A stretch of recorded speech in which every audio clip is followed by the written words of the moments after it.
Hey, you want answers to problems? Slay no more. Wait a second. Okay, I had to double check how you spelled slay. Oh, man. Alright. So we've gone live. So we are all live here right now. Hello, folks. Just getting things underway and started. We'll be starting in just a quick moment. I'm making sure I get one more thing carried on over, and thank you guys for tuning in. So just be patient for one more minute, and we'll be ready to roll. Alright, so we had character token. Character token, was it put in, It's in image references for the token. There we go.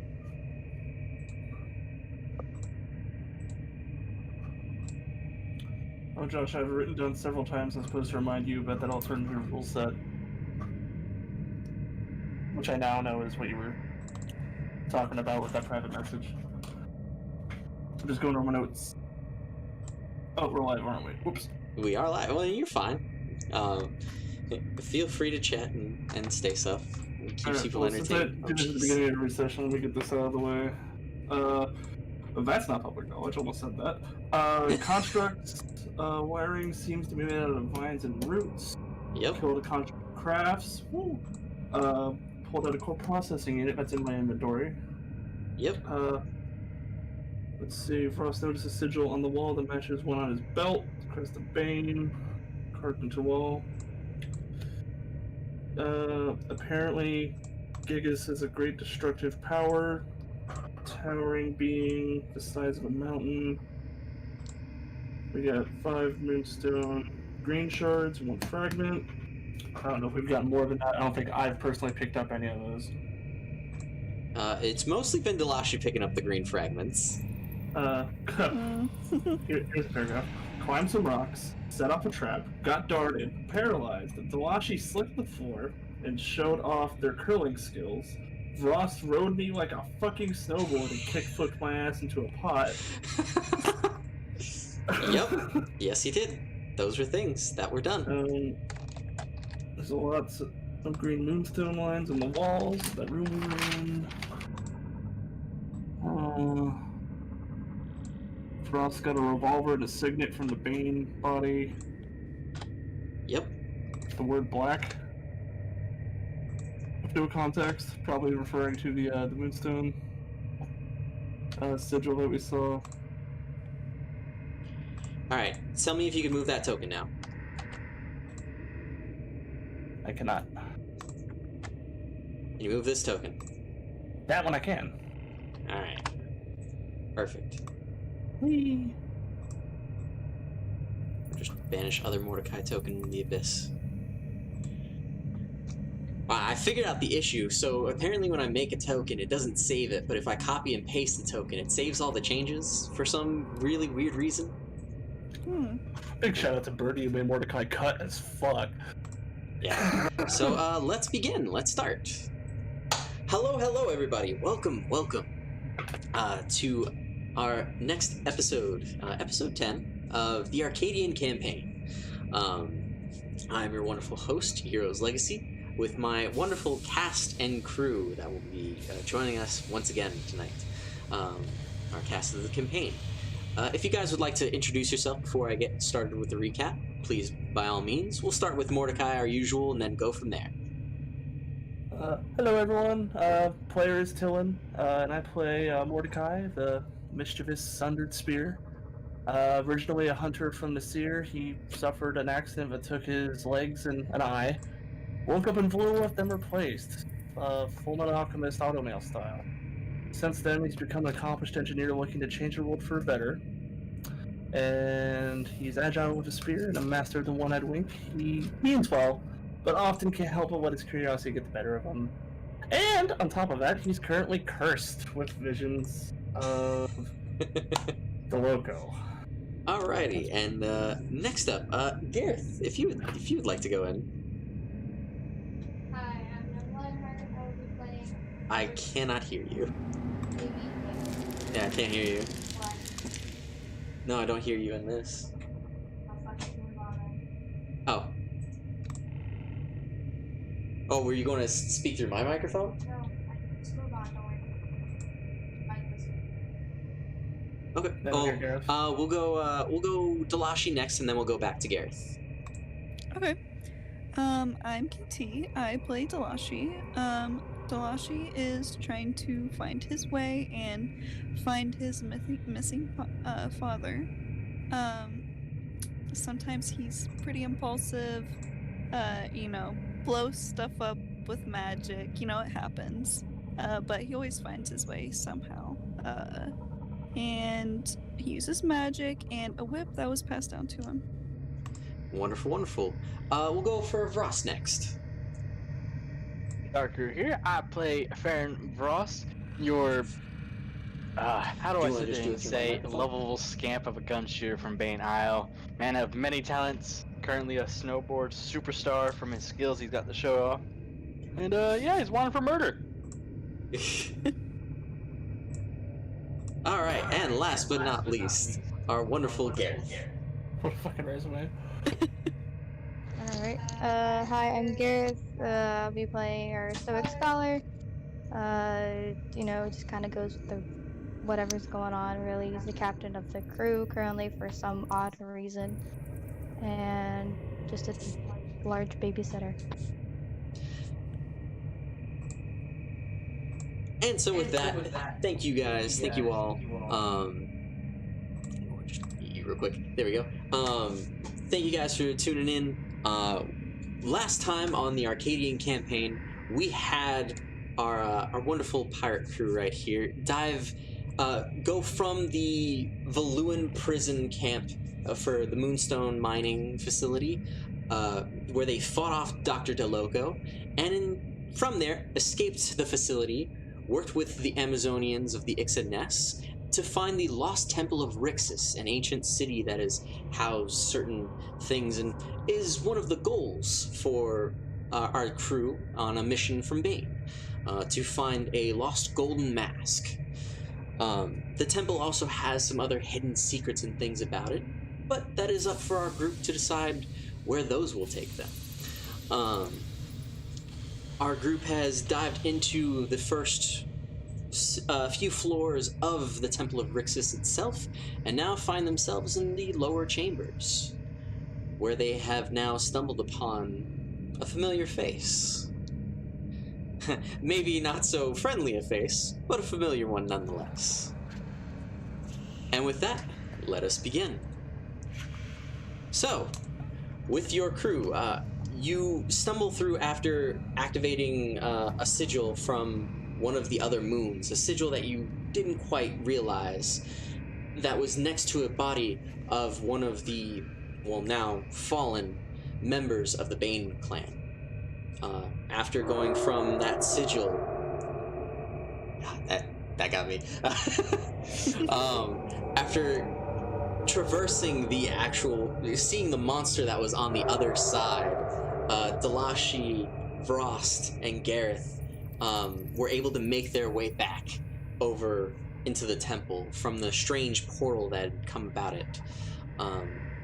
After going through a room or two, you all stumble upon the familiar scene, a silver creature in the shape of a fox. Kind of stares at you all in the middle of a walkway. Is anyone like to do anything? You just want to ignore it, or well, it's just kind of looking at you all. It recognizes each of you. You remember that this creature is Vo. Eris is familiar, we would say, or their silver slime creature. Hello, That's it. Vol. I'm gonna look at Mordecai, and then you can hear just a click as the gun my gets God. switched. Vo just kind of fluffs its ear and then still looks, kind of nodding over to Mordecai, saying hello.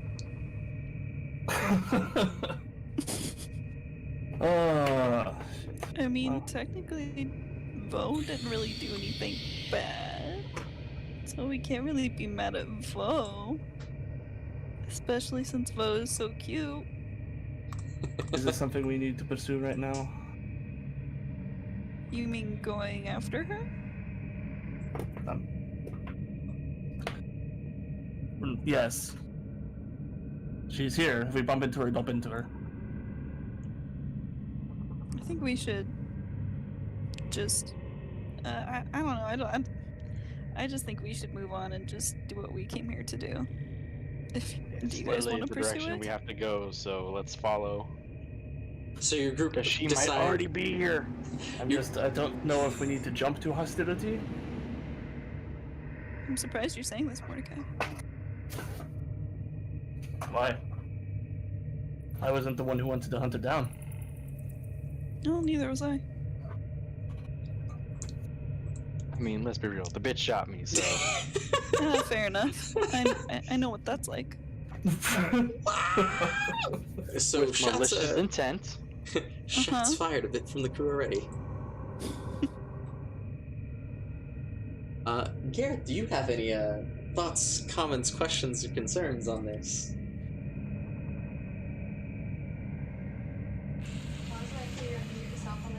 Oh yeah, no, I'll mute myself. Everything your mic, I don't know. No, I'll mute on my end. Yeah, there you go.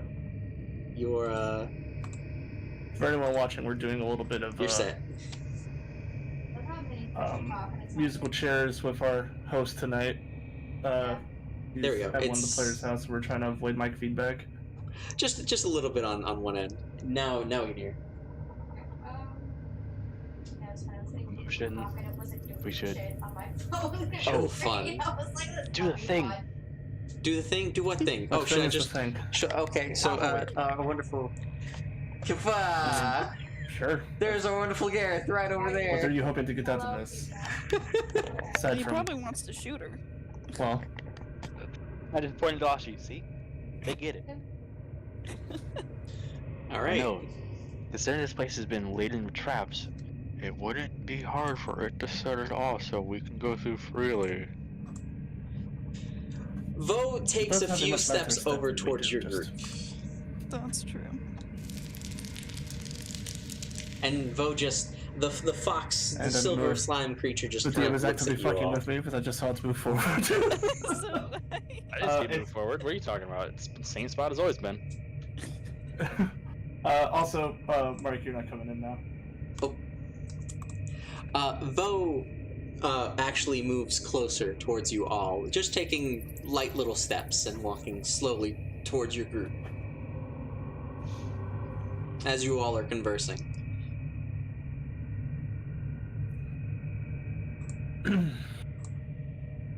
And from our prior experience of Vo, it didn't actually like communicate directly with any of us. It was just kind of a thing that. From what you know, no. Yeah. But you did see a slime creature before take on the appearance of another person, and then communicate towards you. That's true. Well, Vo, what is it that Darius is here for? Well, now that you piped up and asked that question, the slime itself turns into Eris, taking on her form, and then you can What? see her as she just kind of waves at you all. Hello? Hello. Oh. Pardon me, surprised. This is unexpected. I now have a dog on my lap. Oh, give me 1 second. Hold for dog. Hold for doggo. Hello, doggo. All right. Now I have the real mastermind and villain appearance here, where I have an animal at my lap. Also, did Gareth say anything? Because we couldn't hear if he did. No, Gareth was just laughing. At everything. Counts down from 100 into his head. All right, Ross noted. Uh-oh. Well, so, what brings you all here?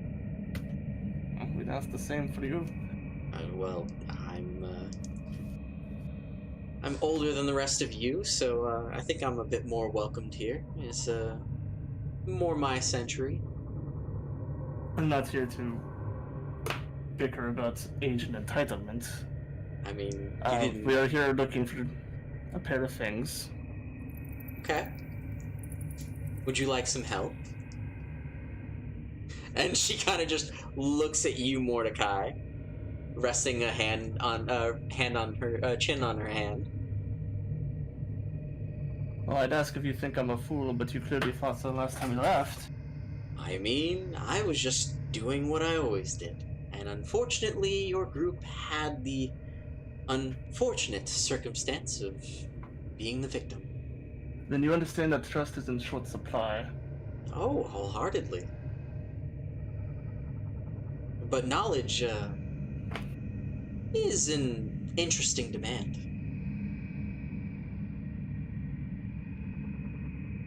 Let me be blunt. I still have not forgiven you for last time, and I am probably the most on your side out of this group.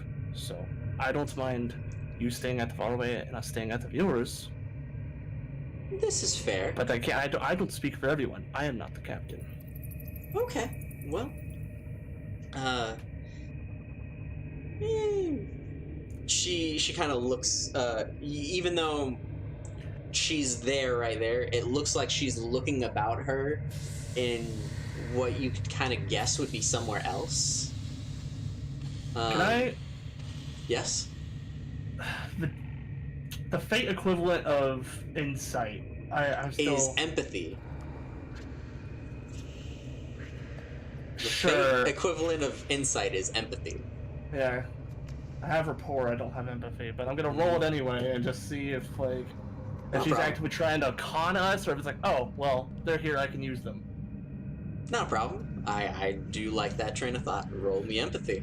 I would recommend everyone else do something similar, because that's not good. Oh, She is very hard to read. You're kind of a little distracted by her. Please. Glad that went there. I'm just saying, Mordecai has let that ship sail way the fuck away. He's not interested. Is anyone else rolling empathy? yeah, I will. I'm just trying to pull my sheet up, sorry, just to make Not a problem. sure. I'd like to use attention to detail, which allows me to roll investigate instead of empathy. You may certainly do so, friend. Hey. 2. Very nice, very nice. I'll wait till everyone who would like to roll has rolled. I'm gonna do like a investigation. Okay. You can roll notice for something else. I'll note it. Because they were trying to roll I rolled a invest. 6. Whew! Whew! Alright. So, Gareth, what you notice is that, as Eris looks about, you notice the details that she's examining particular things in the room that she's at. And you see her gaze go to 6 individual points, like that fine attention to detail. This would be for a Ross type thing, but this for the notice check, that is what Gareth notices. That there's various things in a room that she is particularly looking at and going over and examining. And you're going to keep that in mind potentially for later.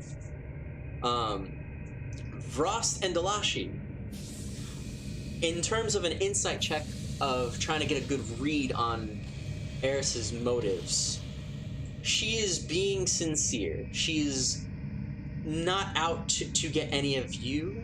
It's just that she is mostly living for herself and likes that bit of chaos. Whether a deal can be made or not, that is... who knows? Yes, doggo. I'm sorry, lovable doggo in my lap. I'm trying my best to not be distracted, but I also love this thing. Out of character, balls in y'all's court. Alright. Gareth. Ross is gonna Frost. pipe up before anything. Alright, Vrost, you have the floor. So where are you actually at? I'm on the same floor that you all are currently on. You saw the design on the floor as well? She puts a hand over her eyes,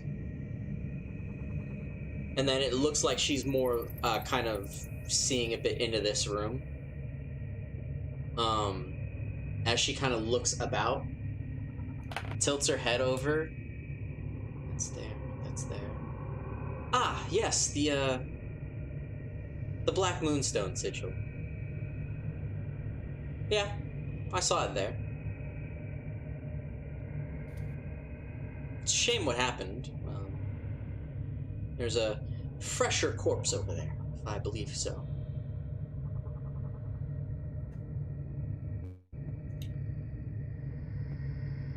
Quick point of order, Mark. I believe I left last session with the spirit eye in, and while that conversation's going on, I'm just gonna casually lift that bandage over the artificial eye and just because I didn't have this eye when we got to look at Vo and Ares, so I'm gonna take a good long look at Vo. As you take a good long look at Vo, you just see Vo's kind of energy there. You see just this swirl of silver plasma. Okay. Just go around it. You also still feel a very strong glow back from the room that you were at, the one with the Bane member. Okay. It is strong enough that it is still pinging from over here. Now, just a detail point. Is this glow around Vo look distinct enough where if I feel like if I saw it again, I could recognize it? Potentially. Okay. It's more so of realizing what the creature is and what kind of essence it has than that. Okay. You saw what happened. Here you go. Here's adorable doggo.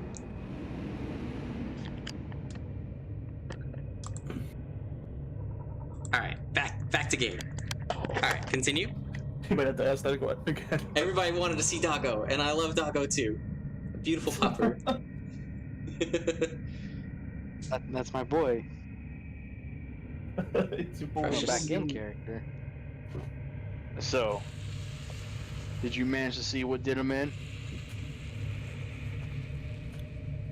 B-Mao, they are currently in the Temple of Rixus. As Eris answers your question, she's like, I saw. It was a creature of the rift.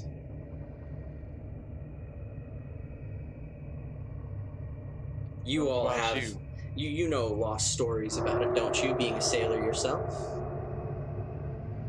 Only tales. But I don't know about you, but if something like that was lingering around in here, it ain't best to be alone. You're right, there are creatures abound, especially every corner. It's always good to be safe, right? As they say, safety in numbers. And you have a wonderful cast of numbers yourself. When it's hard to look after another, just gotta let us know where you're at. I mean, I'm right here with you. You know what I mean. Cute. If you want, I can show you towards the next room. I think there might be something there that your group might enjoy seeing. Ross just kind of raises an eyebrow. Well then, if you're willing to lead the way. Alrighty. Eris in Vo form walks opposite of all of you, turning her back and continuing down the pass. The lights on the sides, from the flames that you all protruded into this room, is able to go down here, and Vo's hand stretches into the wall a bit and activates a switch. And over here on the side, a door kicks open.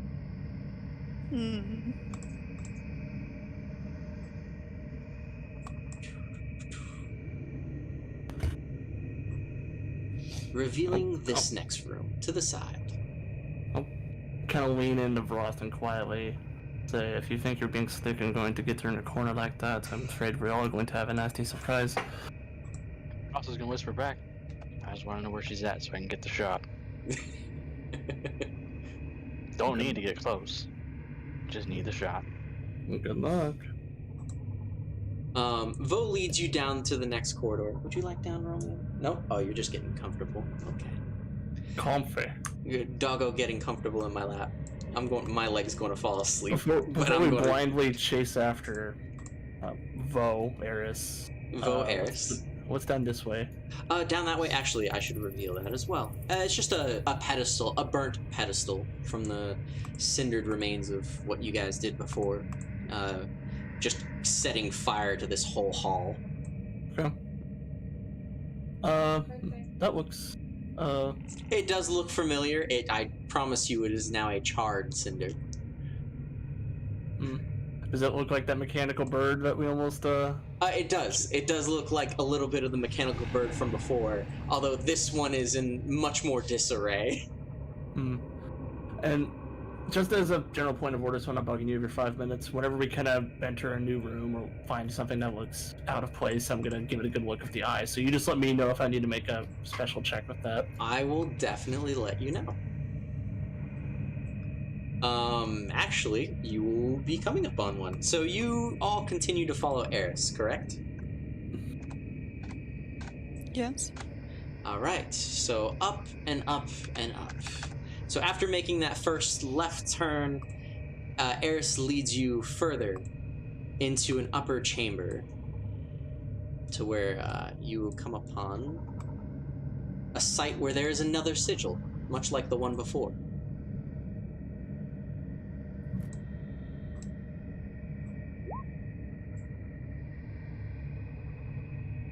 Eris comes over to its side and then points at the sigil, then to you all. Does this mean anything to your group? And she kind of oddly stares down Delashi a bit. Oh, I'm sorry, boy. I gotta move my legs because I've fallen asleep. There you go. Alright, Doggo. You can lay down again. Also, for Mordecai, your eye does see small but pretty noticeable trails that start circling this sigil. Okay. But nothing that seems apparent in normal vision, it's just little wisps. How far are you from it? I'd say I'm actually being uncharacteristically cautious. So I put myself on the back for a reason. That is absolutely fair. I will say Eris goes right about there. So, but I will pass along to the rest of the party if this has something circling around it.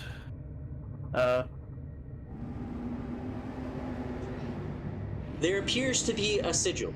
A very prominent purple sigil for the well, there's green underneath that sigil. I was about to say it's green. There's green. Oh wait, yeah, never mind. I forgot It's what you guys see. green. It's a green sigil. Excuse me. I'm not trying to screen peek, Mark, but your screen shows something a little different. Yep, I know that. That's Okay. because I I'm just see trying what's to on watch- his screen, on my screen. I'm just trying to watch chat. I'm sorry. no, you're fine. I will fix that right now. It's okay, Tyler. I can automatically screen. Yep, you can screen That's what I was peek. like, Mark. There you go. Do you see it now? Yes. Yeah. Okay. Overlaid oddly. It is overlaid a little oddly. It's my fault for the size. It's fine.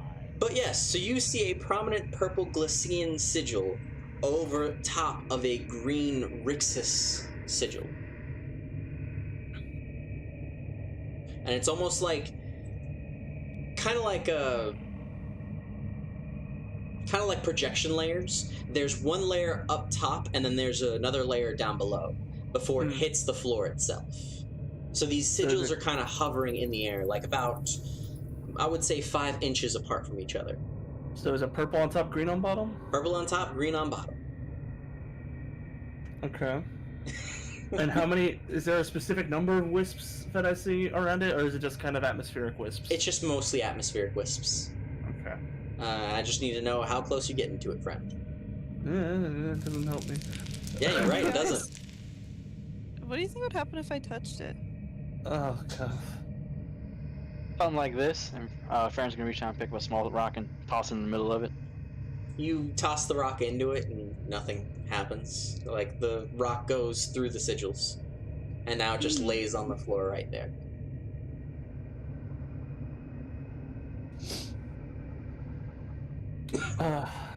Well, I'm gonna pass Frost and Gareth and just kind of mutter, keep an eye on our guest. And I'm gonna get a closer look at it with Delashi. Okay. Chat's being unhelpful because they touched the thing. Oh, it's gonna get touched. Don't worry. Mordecai, as you get close to it, your eye glows prominently. Actually, it glows so much that the rest of your group can actually see your iris. Oh, that's interesting. Delashi, your hands, the crystals on both of them are now prominently purple.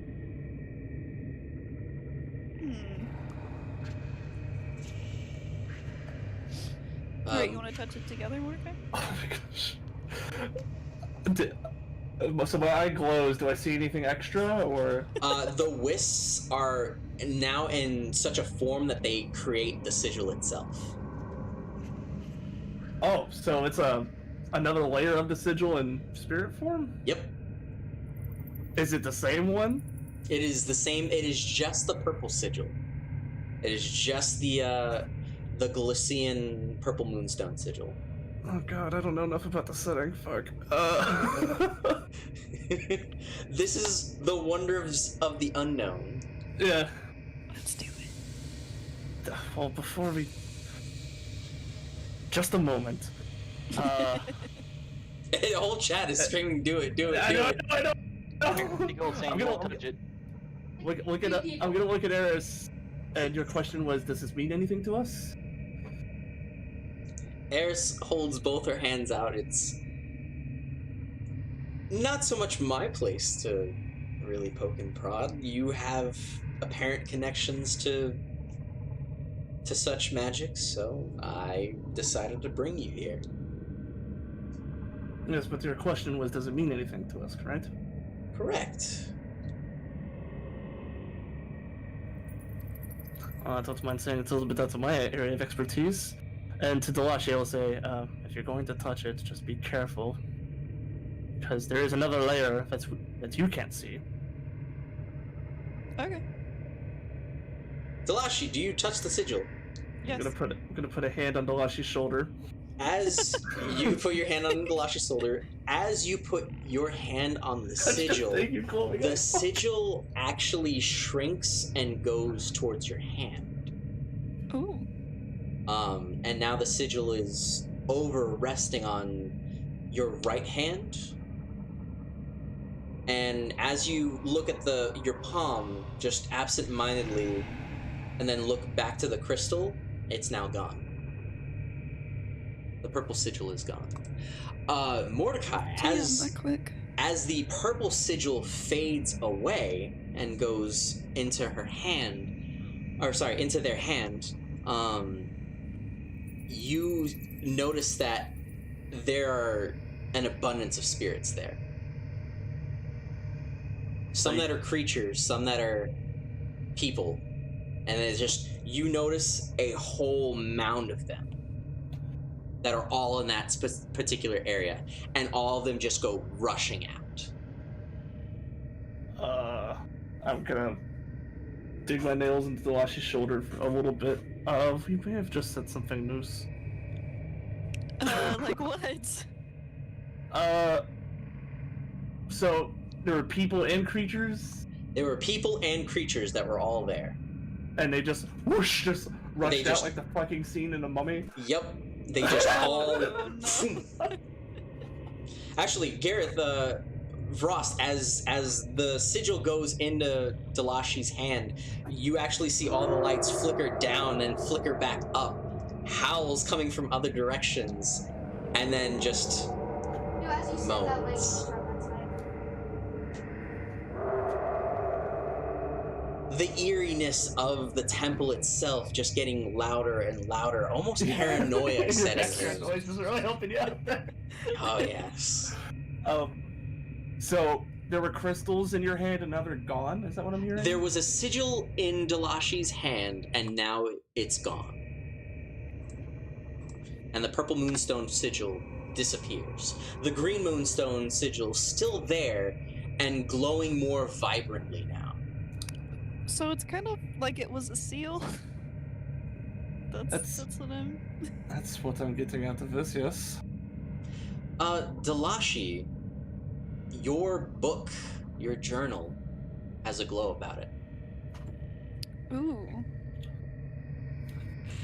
I want to take it out and look at it. You take it out and you look at it, and you see your father's handwriting. It's prominent, and it's written in purple, and you see that it's almost, your book is almost glowing. The words on it are glowing, and you can actually read more.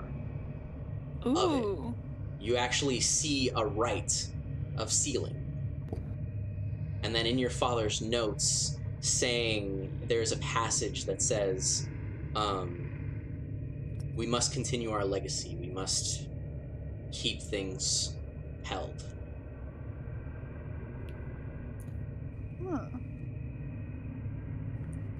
Huh. So I just undid something. Yeah. I would say so. So Dalashi doesn't look any different other than a sigil appearing or disappearing from your hand, correct? Correct. Does Eris look like... Because it looks like Vo is miming whatever movements Eris is doing, wherever the fuck she is. Yep. Since that release, has she had any kind of different activity? Does it look like we unlocked something for her? Roll 'Cause me that's my notice. Oh.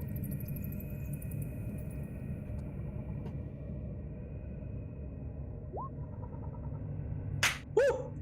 worry. Alrighty. Card? Suspicious. Yes. I think no? Mordecai's hit full the up. max. Yeah, Mordecai's full up. Yep. So no I'm a- card for you, Mordecai. I'm a cat. I haven't burned a little break the flying. You notice that there are subtle shifts and movements just in Eris's hands.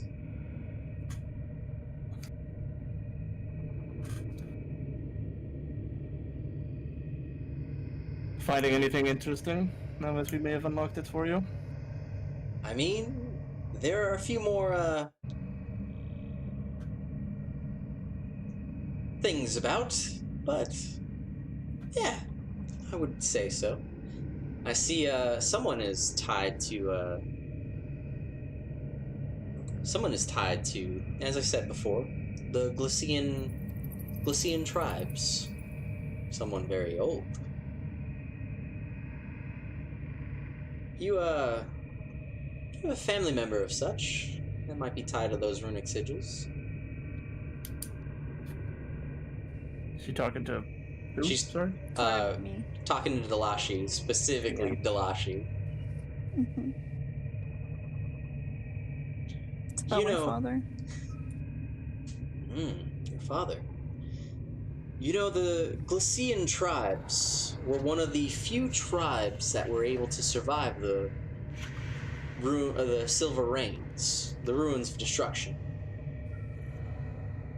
They, although their whole civilization didn't go unscathed, they were one of the most prominent, and did work to make sure such devices never happened again.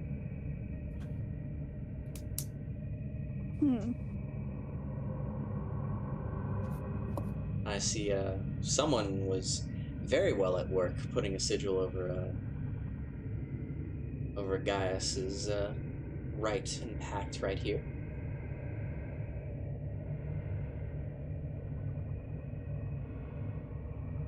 That's what the green sigil is?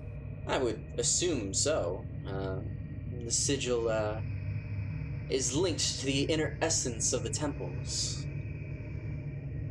I would surmise that the green moonstone crystal at the base of this temple that controls Gaius is there for the taking, potentially.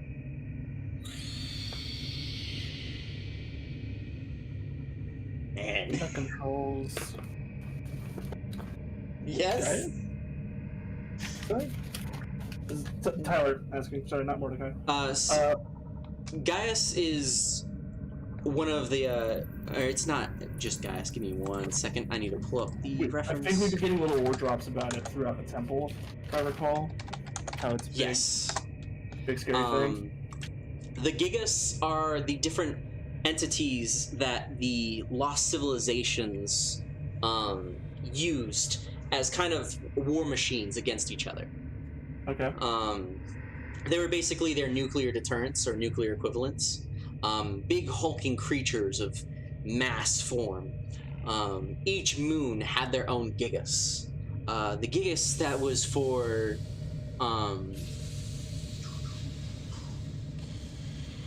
the Gigas for the Green Moonstone, the Ixa people, the Temple of Rixus, was Grendel.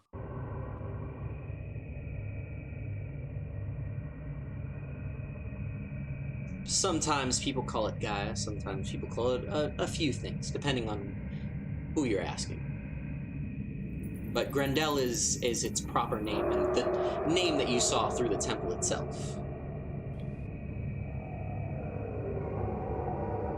And so this crystal that controls this Gigas is what you're after, I'm assuming? That's what you're here for? Honestly, it would be an asset. Would you like me to tell you what I would use it for? I'd be very curious. Roll me empathy. God, I need a spec in empathy, god damn. There are so many things, but you do also have someone else who is good at empathy. I wonder who that is. I wonder who, Dalashi. You all have your own strengths and weaknesses. You can lean on other people, or you can all try to keep statting and put your points in where you think you want them. Wait, what's up, Mordecai?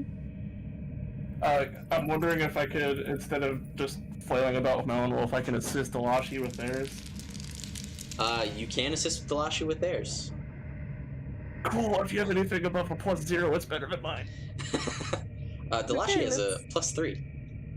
I do.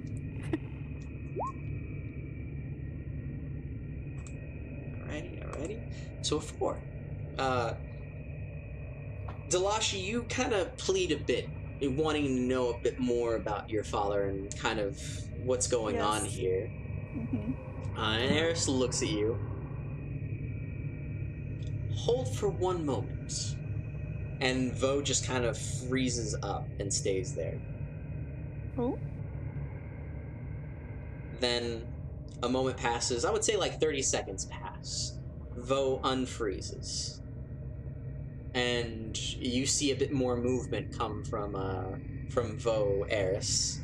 Like, alright. So, what I would do with this Gigas is I would set it on a course. By all means, I'm not in this for world domination or anything, but I would set it on a course to bring back and raise some of the lost islands that are resting on the planet's lower surface.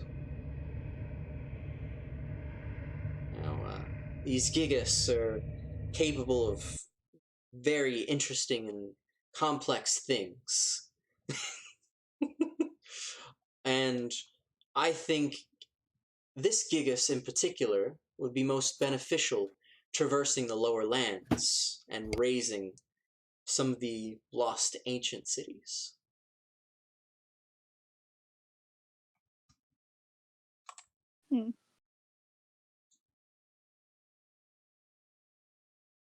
Somehow I still feel suspicious of her. Well, no one can blame you after what she did to us.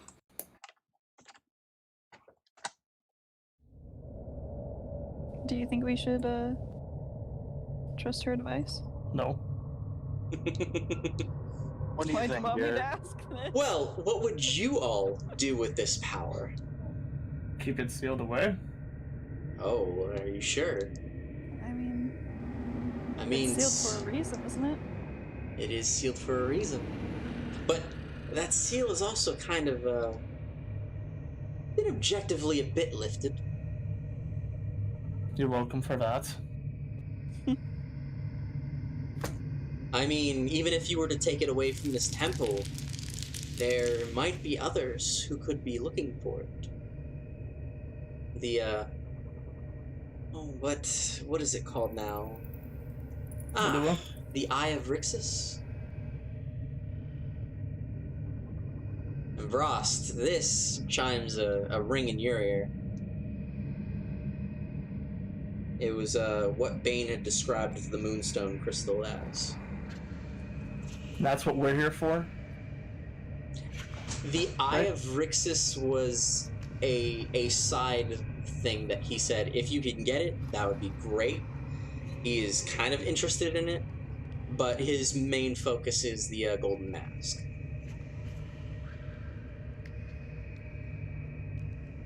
He would reward you for either. What would he do if we brought him both? That's the Reward us question. handsomely. He would reward you handsomely. Like, You might even get a get smooch, into the Dalashi. vault? Oh, my. Lord Zivlin Bane would make sure that Out of you character. that you I mean, all I would don't have be too much rewarded. for that, but you know. Uh-oh.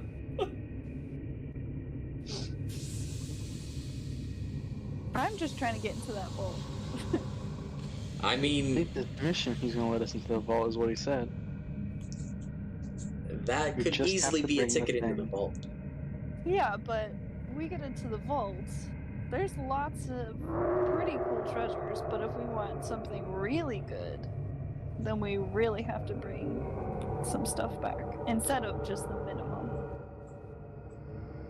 I mean, to be transparent for everybody in the room, I don't think whatever Moonstone or device that controls a Gigas should be in anybody's hands.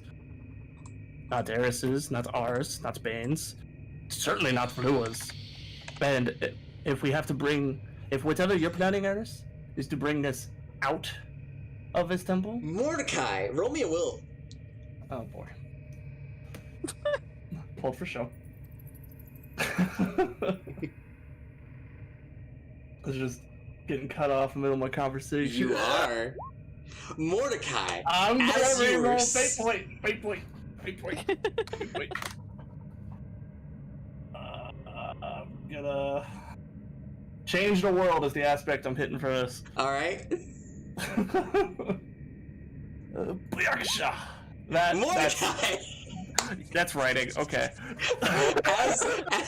as you say this, you get cut off as Deloco, or a image of Deloco.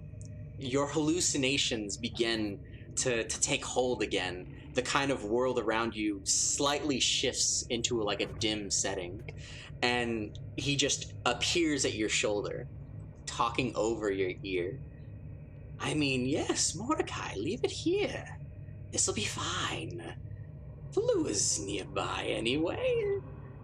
We can take good care of it. I think a moonstone crystal of that magnitude would be great for future scientific endeavors.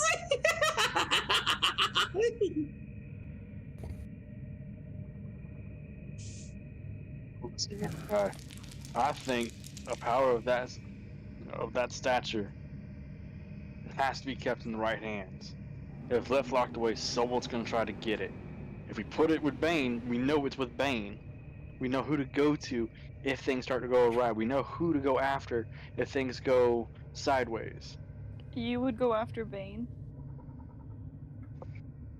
Listen, as much as I dedicate myself to Bane and his isle, the day that he goes crazy, start trying to kill everyone in the aisle, trying to take the aisle down.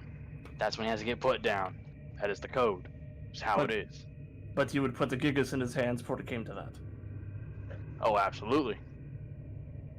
And then you have to stop him and the Gigas. What sense does that make? What's wrong with you? You stop him, you stop the Gigas, if need be. Shoot the brain, everything else falls apart. Eris kind of looks you all over just shoot. as you're talking.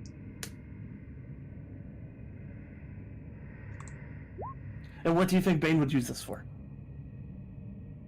Honestly, probably keep it tucked away, knowing its power. Try to understand a little You bit can roll more. notice. Maybe doing something against Valua. But even then, that's a long shot. You notice that her slime is going towards this area. Continue talking, Brost. Gareth has just noticed something. So, you are reasonably sure that he might use it for, violence and just stopping his enemies, what be they Vulua now, and who knows what comes next. I can only assume he'd use it after our enemies.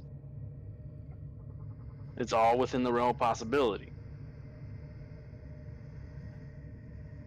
Now, Come on, Mordecai. Which hands are the most trustworthy? I've told you before. Isn't it your hands? oof.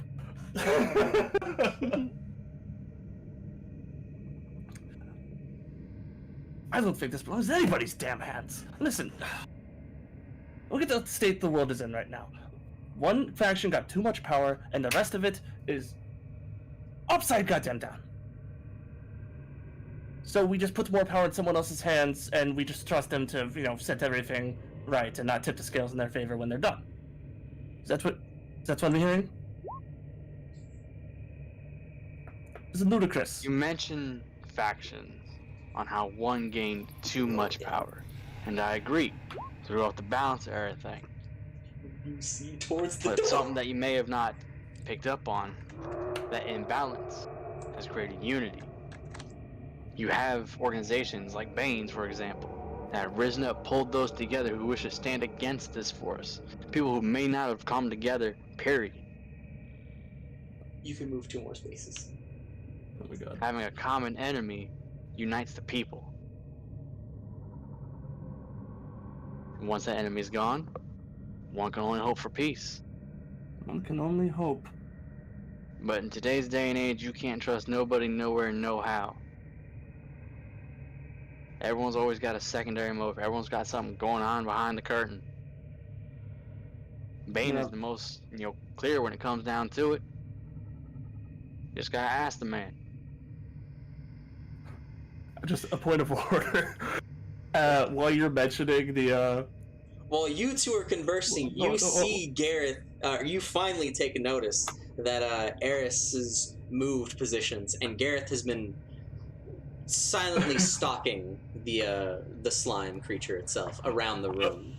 I didn't want to interrupt you mid-sentence, Ross, but I was gonna say, as soon as you mentioned other motives and shit, Mordecai's gonna shoot a big nasty glare where Eris was standing. You shoot the glare where Eris was standing, and then notice that she's in a different location entirely. Oh, there you go, Doggo. I'm sorry, Doggo. All right, hold for Doggo. All right, you getting comfortable, Doggo? Okay. This is Doggo. There we go. Back to game. I'm sure this is no secret, but I still don't know what to think about Bane. But I have not been, in the right camp for many years, so who am I to say anything at this point? But I will say this may be a conversation for later. Meanwhile, the fuck is she doing? I'm just proceeding onward. I mean, you all can debate as much as you'd like. I'm just going to go through this door. Don't mind me. I've helped you and you've helped me, so I'm going to continue what I was doing, unless you have anything else that you'd like from me. You say you helped us. You just led us into a room where we touched something for you, and now, I don't know about everyone else here, but I just feel used again. And like you see, like Mordecai is like just between like the argument about Bane and like all the shit going on about the gig. Like he is like, you know, clenched fists, sweating, like just not looking good, not starting to look a little crazy. This sigil has allowed you access into the other areas, whatever areas that you want in this temple, so long as you are here. I've finished some stuff on my end, and the doors are now open. Where you would like to go from here is up to your group. I will be up front. The door to the crystal is behind me. There will be a set of stairs leading down, and presumably some more traps. Which, I mean, I'm not going to think that it's just this simple to get the crystal. So, if you would like to try your hand at getting the crystal first, by all means, I'll seal myself up in these upper chambers. I have my own layabouts, the lost civilization in temples. See what I can scrounge around. And then, by all means, you have first dibs on the lower reaches of this floor.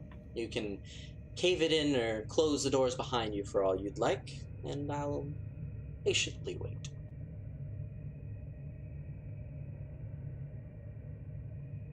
If you are successful, then you are successful.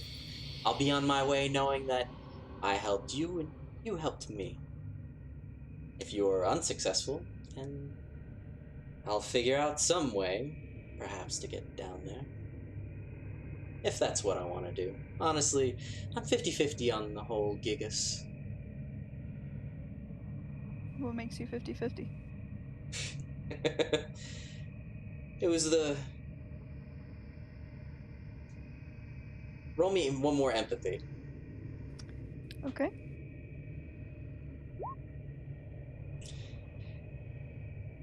It was the leaders of my civilization that brought down the rains of destruction, using their own Gigas.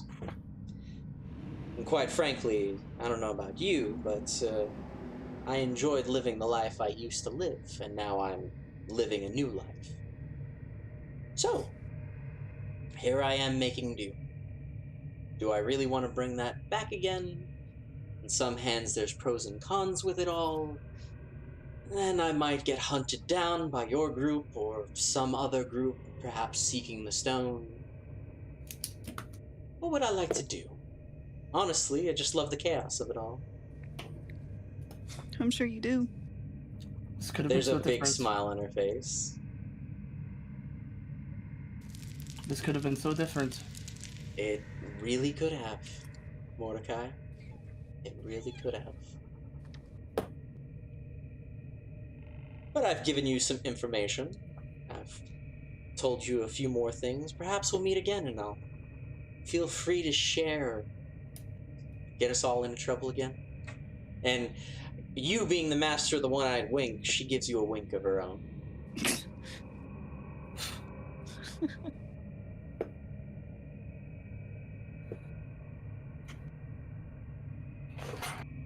And she opens the door behind her and just kind of gestures over. If you'd like to proceed on, if you want to keep talking, that is up to your group.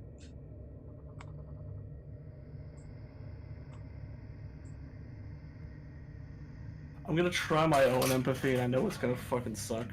Go right on ahead, friend. Oh, it's actually That's positive. not bad. That's Dude. almost a crit. What are you trying to empathize here?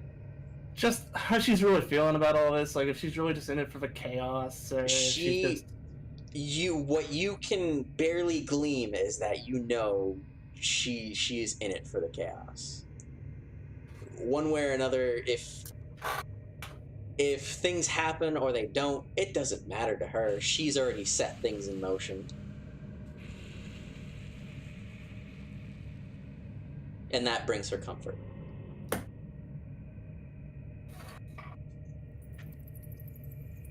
And you notice with that empathy, she keeps glaring back at Delashi. Or not glaring, but glancing over at Delashi. Bravo for making an interesting NPC, Mark. You're welcome, friend.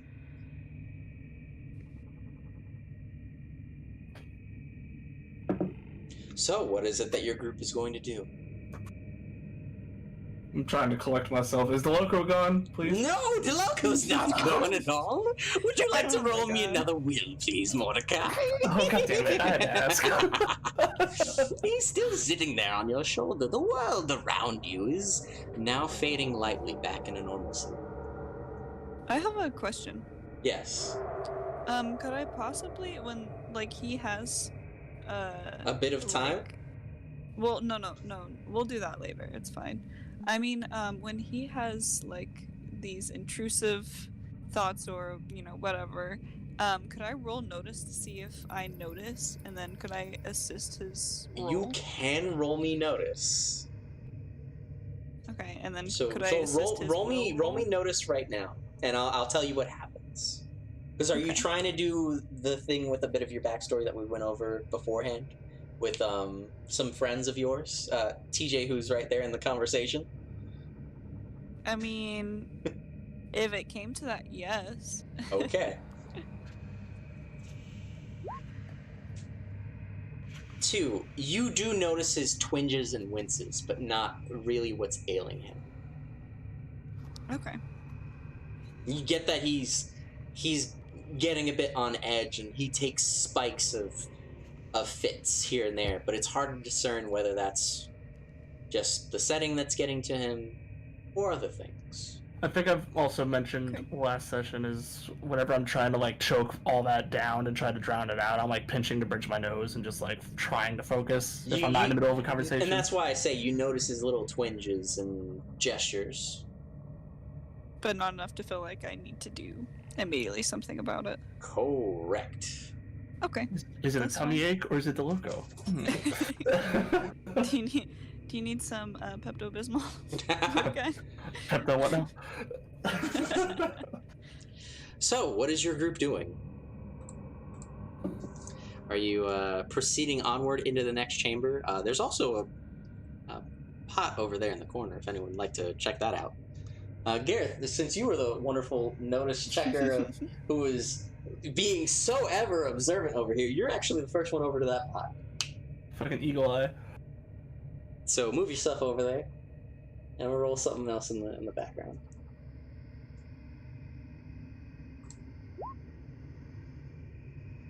All right, so Gareth, you find, what are the smaller ones? I say fragments or shards. We need a chart. I know. Where's the chart? I'm always It's fragment. It's fragment. Fragments Before are smaller. Nichols and Okay. times, you should just say whether it's small. Exactly. So It's you fragment. I know this by heart. you find 3 fragments. They are purple, red, and green of moonstone fragments, as well as 15 gold.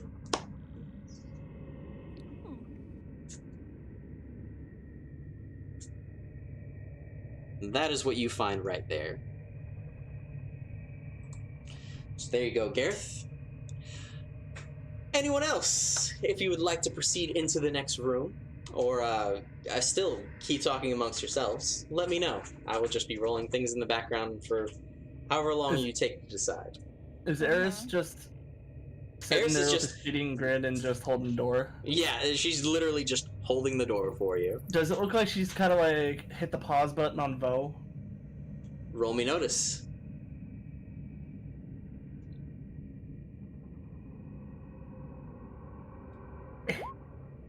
Yes, it does look like she hit the pause button on Vo. So Vo is kind of there, just gesturing, and it looks a little too still for comfort.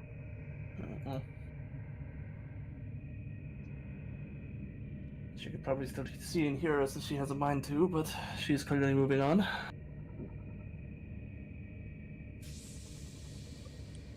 I'm not in my right mind right now, so. Oh, Captain, what is any twinges of information or things that you would like to note or add on? What about those 6 points? Huh? What about those 6 points? Look at it, or is that the other? That is in a different room. I didn't know if you had anything to add to the conversation now. No. Okay. I want to make sure everybody got a fair turn. So Mordecai spoke his piece. Vrost, how about yourself? Or Delashi? Just kind of moving towards the door, and it's like, I don't know about y'all, but we need to get to it. There we go. Delashi, do you also follow in suit? Yes, but I'm a bit cautious. I don't know, I have this feeling. Alright. I don't know, I just don't trust her. That's perfectly fair and valid. I just feel like we're gonna walk in on something or something. You are all within your realms to hold suspicion. And with that, your group traverses over into the next corridor. You see the area right there focused with different divergent pathways. I will let you know, both of them lead towards the same exact area. But for flavoring, where would you like to go? The red path or the green path? Green! Green? At least Okay. that's my vote. Green, that's your wonderful vote. Okay. So, let's set up for the next scene. The only ones that I gotta change up is going to be Mordecai's here, because we have this new token. We. Alright, so now Also, to the once again, if chamber. you're watching, thank you, Birdie. Thank you, Birdie, for the wonderful wonderfuls.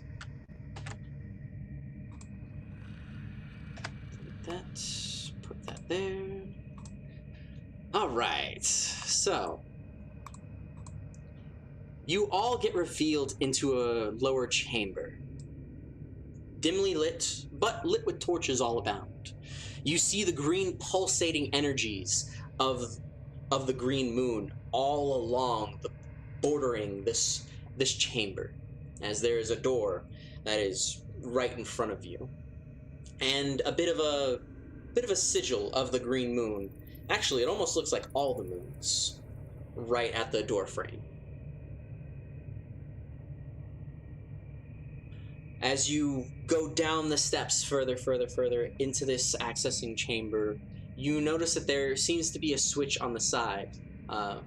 Eris actually pipes up and is like, if you would like to lock the door, that would do it for you.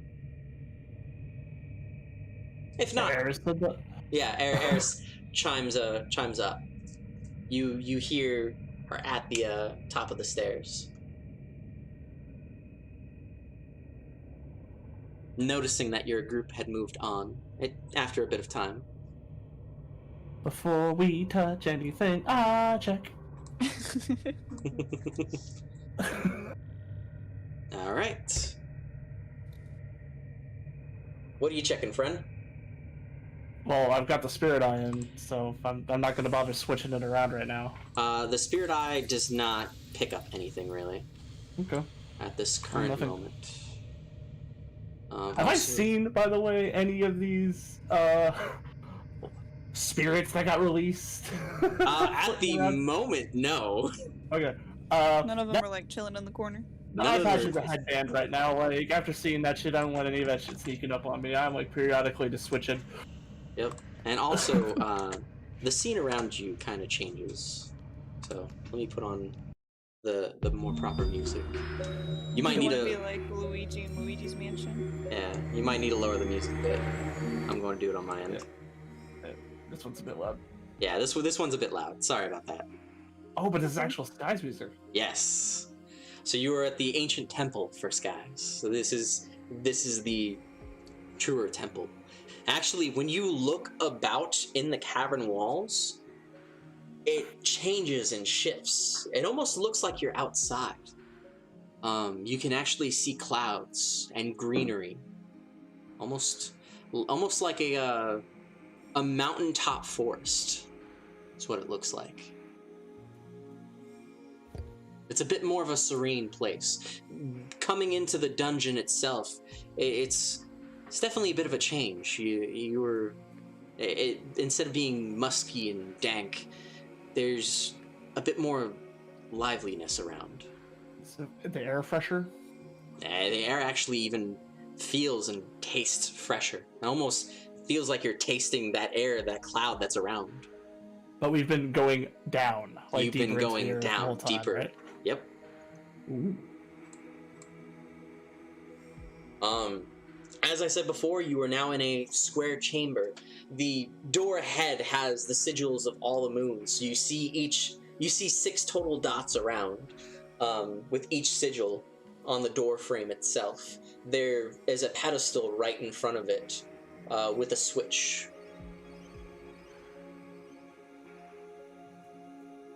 And Eris said pulling the switch would unlock it, or would lock it. Pulling the switch would lock the doors behind you and open the doors in front.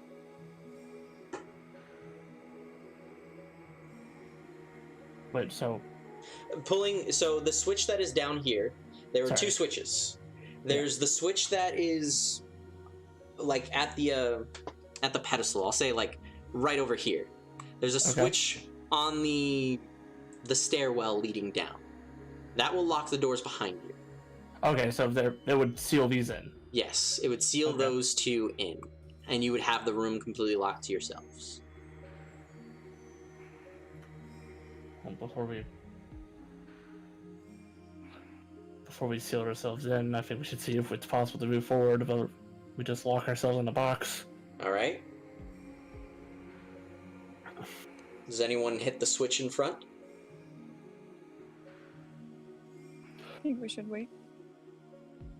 Oh, Danashi urging caution. That's new. Wow. Big words from me. I understand. Wow. Gareth just shakes his head, nodding at you both. I get to actually do the playback play since I'm here with Gareth. Yeah. Yep. Well, what do you think we should wait on? You seem to be more in tune with some of this than I am. I mean, you suggested not to do it until we knew that there's a way out. Oh, I meant the closing the one behind us. We have no idea what the one in front will do. Does it look like... crack his knuckles and kind of move toward the door a little bit. Does it look like the moon depiction... Gareth says just to go. Huh? Gareth says just to go. You know what? I'ma just hit it. All right. You put your hand on the button. Just because Mordecai said that, I just hit it. The moment you put your hand on the button in the pedestal, the whole room itself starts to slowly go dim, and you see the sigil on the door frame go from the silver moon to the blue moon. Do you hold your hand on the sigil? Yeah. All So right. what my question was going to be is, do the moons on the door look like they serve any kind of mechanical purpose? So, as Dalashi holds their hand on the pedestal, now the room gets even darker. The sigil itself going from the blue moon now to the yellow moon. And the other 2 sigils are now gone.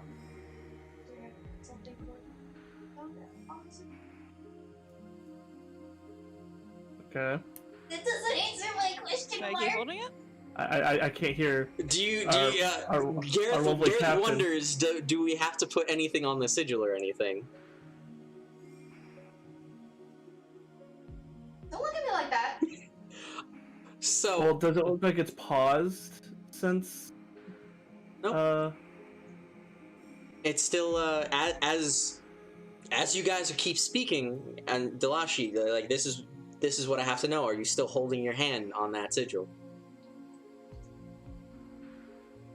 I'm gonna take my hand off for a second. Alright, you take your hand off the sigil, the room starts to light up again, and the other 2 sigils come back up.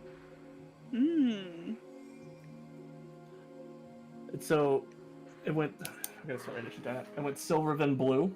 Silver, Going then into blue, yellow? then it went yellow. And you could kind of see, like, as you were close to it, Mordecai, it looked like, similar to the room before, each of the sigils were layered on top of each other. And they were slowly disappearing one after the other. but they reappeared when Delashi moved his hand. Correct. What does the order look like? If it looks like any kind of tangible... Silver, blue, yellow, red, green, purple. Delashi, remind me what magics you are skilled in again?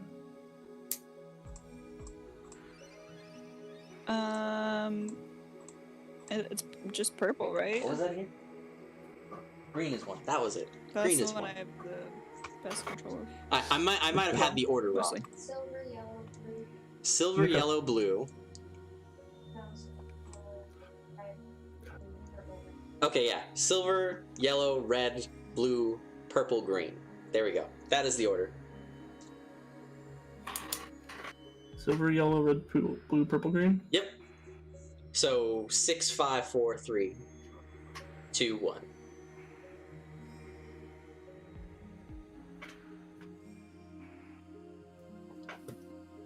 Okay. All right. Did it feel strange, or did it was trying to suck anything out of you?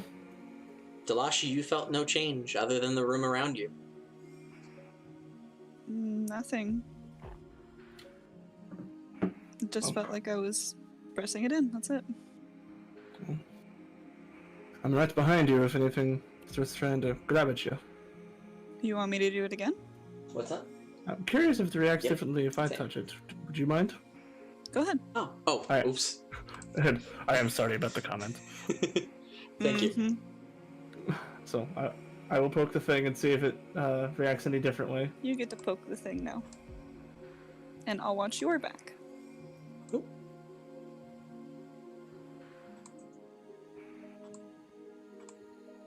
Oh, oops. Hold up. Got one quick bit of technical difficulty. Let me go there and there. There we go. Readjusted. Out of character, Tyler's thinking maybe this has something to do with magics we're good at, and we have to like activate shit in a certain order. But if it reacts differently, if it reacts the same way when I do it, then that plan's kaput. Aaron pipes up. Haven't we seen certain colors in this temple already? Like, I don't know if y'all noticed the floor upstairs, but there's a red and green one. Mm-hmm. Think about the sigils on the floor underneath the dark ones that we found. Wasn't there a red one you noticed with your eye? And wasn't the green one literally just the floor above us? That's correct. What is your group doing? Just still okay. Still going over. Yeah, I was gonna put my hand on the thing and see if it reacted any differently. Okay. You It's- go and press it, and place your hand on it. Sure. You place your hand on it. The sigil presses in, and again, the whole room starts to slowly dim, and the silver sigil goes from silver over into the next, from silver to yellow. Do you still hold it? I'll hold it until something happens. From yellow over to red. The room gets even more darker. One. From red to blue. Now it is dark. The only thing that you can see is the sigil above the door frame. Are you holding it still? Yes. All right. So from blue over to purple. Are you still holding it any further? The whole room is now pitch dark. The only sheds of light are your weapons as well as the sigil.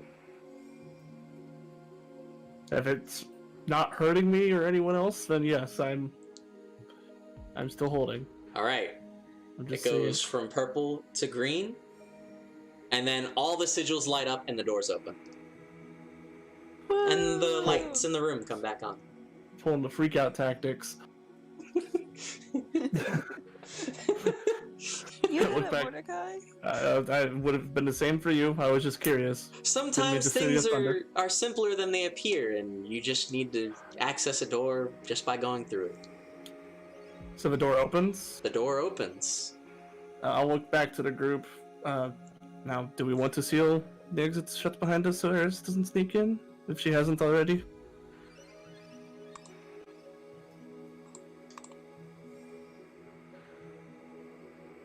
open-ended question to the group. Open-ended And question while to I the ask group. it, I'm gonna make a notice check myself. All right, you make a notice check. You see.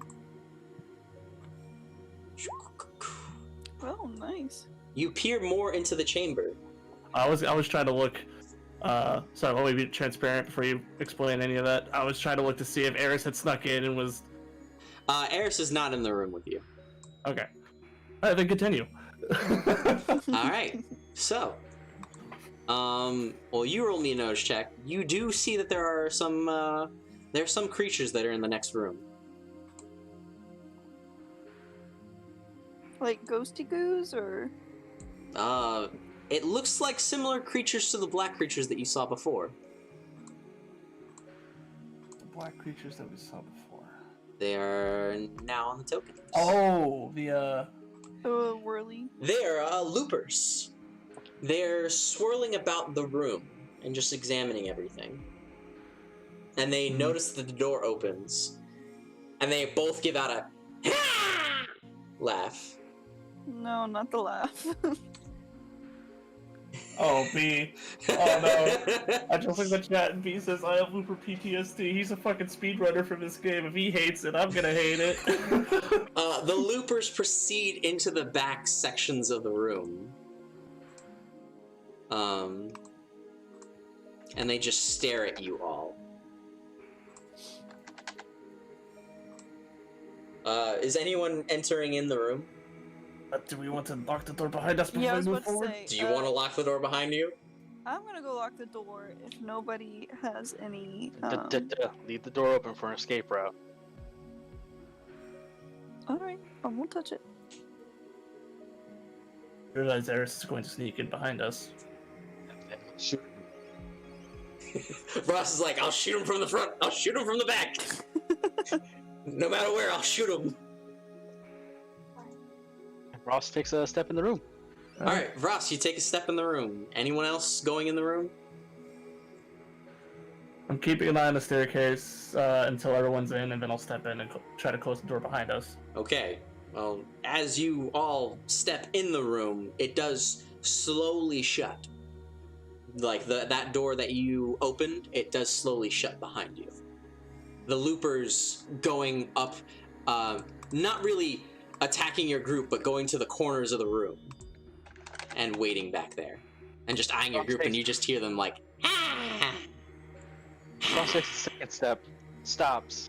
Without turning around, I was like, who shut the door? The door just slowly, it's kind of like a... This is an in-character thing. Yeah, as you notice, like, if anyone sticks their hand to the doors, like, it's kind of like automatic doors. If there's a hand or something there, it'll reopen, but if it'll close if it can, if there's no one there. Why you gotta blame one of us? It shut on its own.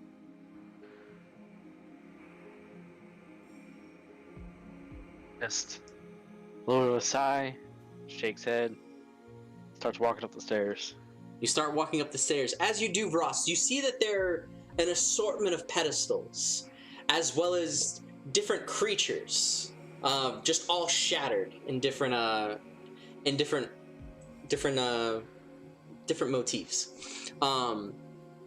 Each of the creatures that are shattered look like animal forms. There's a monkey, there's a snake, there's a there's a bird, and then there is a monkey, snake, bird, jaguar.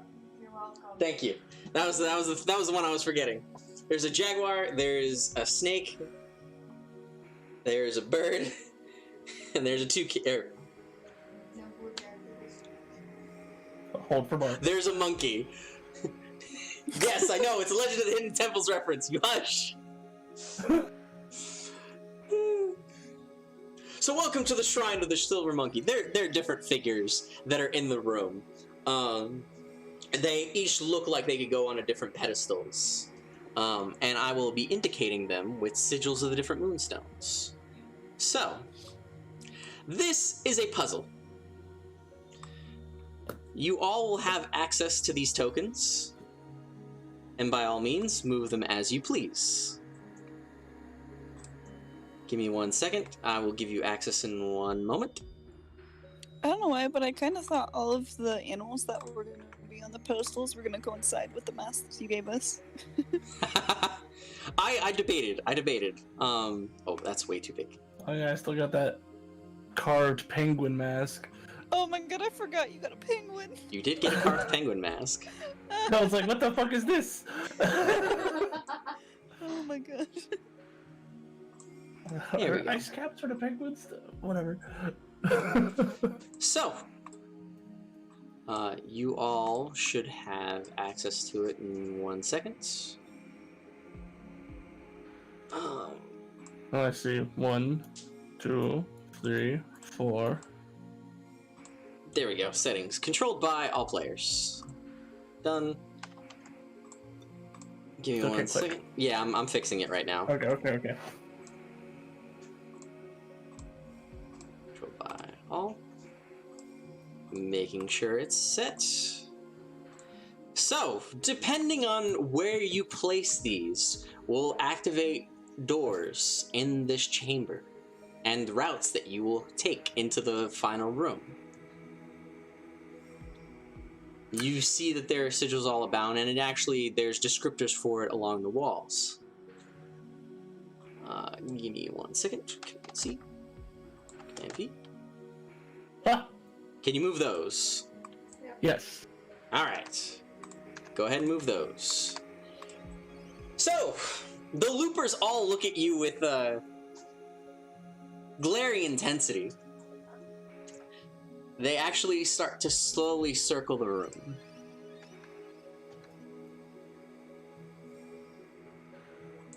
Yeah. Not doing anything to your group. And then you are just- free to place the tokens where you feel. What's the... You said there's inscriptions? There are inscriptions. In order to figure out these inscriptions, you will have to roll me a lore, a burglary, or either lore or burglary for these checks. I'm gonna roll Well- burglary. I ain't the one for this. Also, each. Oh. Gareth rolled a negative? Oh my gosh, Gareth. Oh, No, I rolled a negative on are I don't you think I've seen spending the fate for points? one. Oh, Gareth's rolled because up he with rolled a a fight 6 roll. on burglary. Why do I gotta do anything? Each person is rolling for their own token. That's why there's 4 tokens there. Gareth, Ross, you were successful on yours. You believe that it goes right where that bird token is. I would say, so each of you have your own token. Ross, you have the purple moonstone token. You believe it goes right where that bird is. Mordecai. Huh? Do I get a card? Yes, you do get a card. You do get a good Yeah, boy yeah, yeah, yeah. card. Money, please. There you go, friend. Oh. Oof. Okay. Dalashi and Gareth, you both think that your totems go in the left sides. You think, possibly. You don't know where. Maybe they go on that side. Mordecai, you're having a little bit of hard time. You think that it goes where Dalashi is, but you kind of second guess yourself and thinks it should be going where Gareth's totem is. Pardon me, I think this is right. So one of the left sides. One of the left sides is where you think yours should go, but both Dalashi and Gareth swears by the inscriptions that theirs should go in one of those. Okay. But what of the two? Which one am I more like? I think this is it. It is hard to tell because of the both of them. Okay. All right, hold on. Have y'all heard of boulder parchment shears? What? One thing that you get a bunch of friends, you sit at a table and you hand them like pieces of parchment and use the boulders to determine numbers for what they're doing. Close. It's more like a hand game. A game? Boulder want us to beats play a shears. game right now? Yes. Yes, it's a way of deciding things. Okay.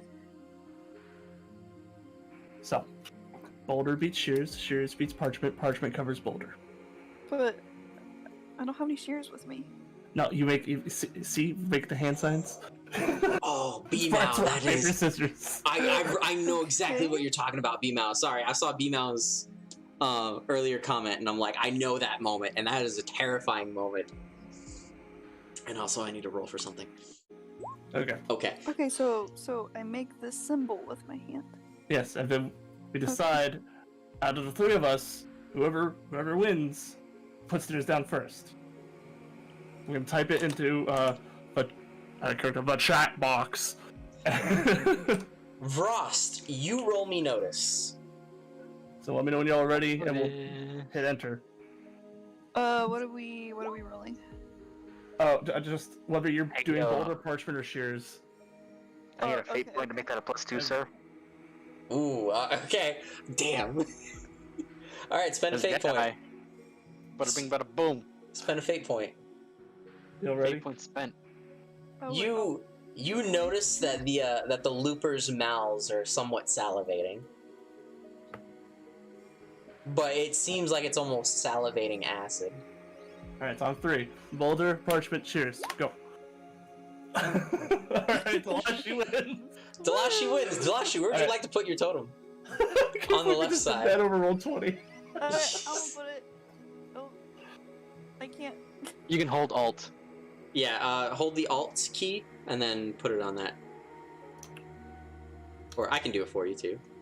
That would be better. There you go. Okay, that's where I'm gonna put it. Alright, Mordecai. So I'm assuming this is where you're going to put yours on the other one, correct? Because you feel it's on the side there. Or unless you want to fight him for it, Gareth. No, well, you believe that yours is in that section, right? Or are you going to go with Boulder Partner Shears? Alright. So Mordecai gets to do what he wants. I'll do what I want. Mordecai places his sigil. And then last but not least will be Oh, you got it? Alright, there you go. Do what you... I didn't know if you got it or not! Alright. So... Let's see what happens. As you place all your sigils, you hear a loud... as doors flip open, flip closed, and then lower down on themselves. These doors disappear. As what is revealed now is this section. We're going to go with this one.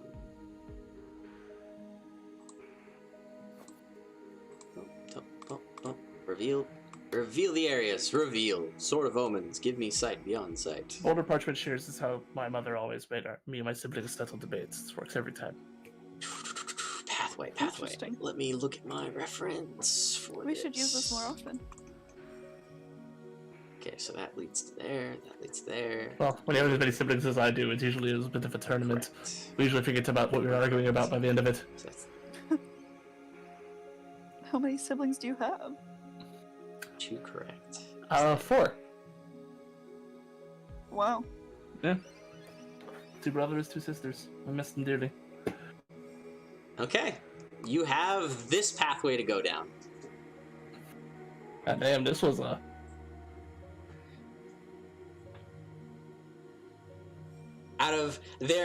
As you see, there are a large assortment of doors. Yikes. This is the path that you choose out of all of them. Just a quick aside to Delashi before we move on. Maybe once we're done with this errand, we can spare the little trip to Valua. All right, folks. Not So Valua. Nasir. My bad. I was like, what? That's a Tillin mistake. yeah. We're not going back to Valua. You could go back to Valua, my friend. Let's go back. No! to Blue. I mean, Mordecai? Oh, roll me well. Roll me well. God damn it! I'm gonna roll notice. You can roll me notice. I just Hi, need Mordecai I'm to roll me Tillin. well. God I dang mixed it. up the fate countries of a game I've never played, and I'm being punished for it. Ah. Oh, nice. As you hear, you only hear a faint whisper. He's like, "There's a doctor," and that's all you hear. Mm-hmm. Instead of a heckle, you hear the whispers of DeLoco, and he's saying, "There's a doctor." I just help him away. I just imagine how strange that looks. Yeah. Well, once we're done here, I'd like to go back to Nasir. All right, so Yeah, we can Vrost, go there. you notice, as I said earlier, the loopers seem to be salivating what now looks to be a poisonous acid as they kind of look towards your group. The starting to hit the floor. Now the rest of the group starts to notice that these creatures are eyeing the group. They don't attack you, but they want to eat. But since you all have entered this room under presumable circumstances, they remain at their guard.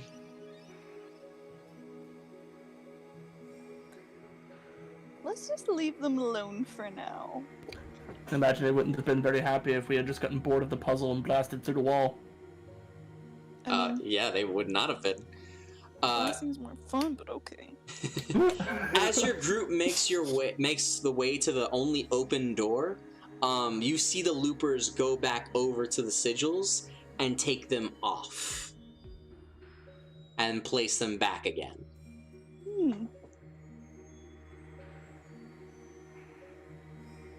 And you have access to your entry point until the full extent of your group reaches this location. If everybody would please make their way over into this room. The doors then closing behind you. As you make your way into this, I need notice checks from everybody.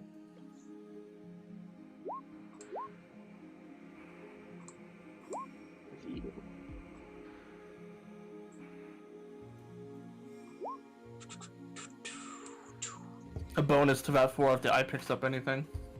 The eye does pick up some stuff, so there's a small bonus to that. All right, let's see, 2, 3, 1, 4. Ooh, got of 3. So Vrost and Mordecai and Vrost. The two of you do notice that there seems to be, as you walk and go further into this chamber, there seems to be scratch marks and indentations, holes in the walls. Seems to be creatures that may be calling this location home. As you peer into one of them, Mordecai, you see that there is a pulsing orb of ethereal energy. It looks like another wisp, similar to the rooms before. You look over into that hole, and out comes a bat. Just a few bats coming your direction.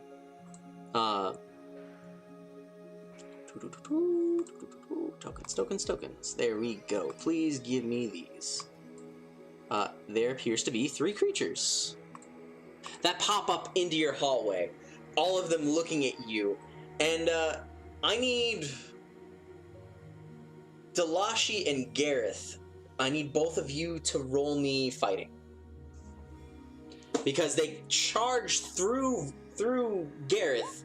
But since Gareth and Vrost were the ones who noticed, you two are the ones that they are going after. So 2 for Gareth. Try to punch the bat. Give me a fighting roll. Oh, okay, cool. Gareth bats his way back. The bat just coming at his face, like screeching and skittering, like just a wild animal. And the other bat actually comes at you, Delashi, and takes a gnaw right into your neck. Oh. And it's just latched on there, clawing at you and holding on for dear life and sucking anything out of you. You feel like weird pulsating right in your shoulder. I need you to roll me a will. Okay.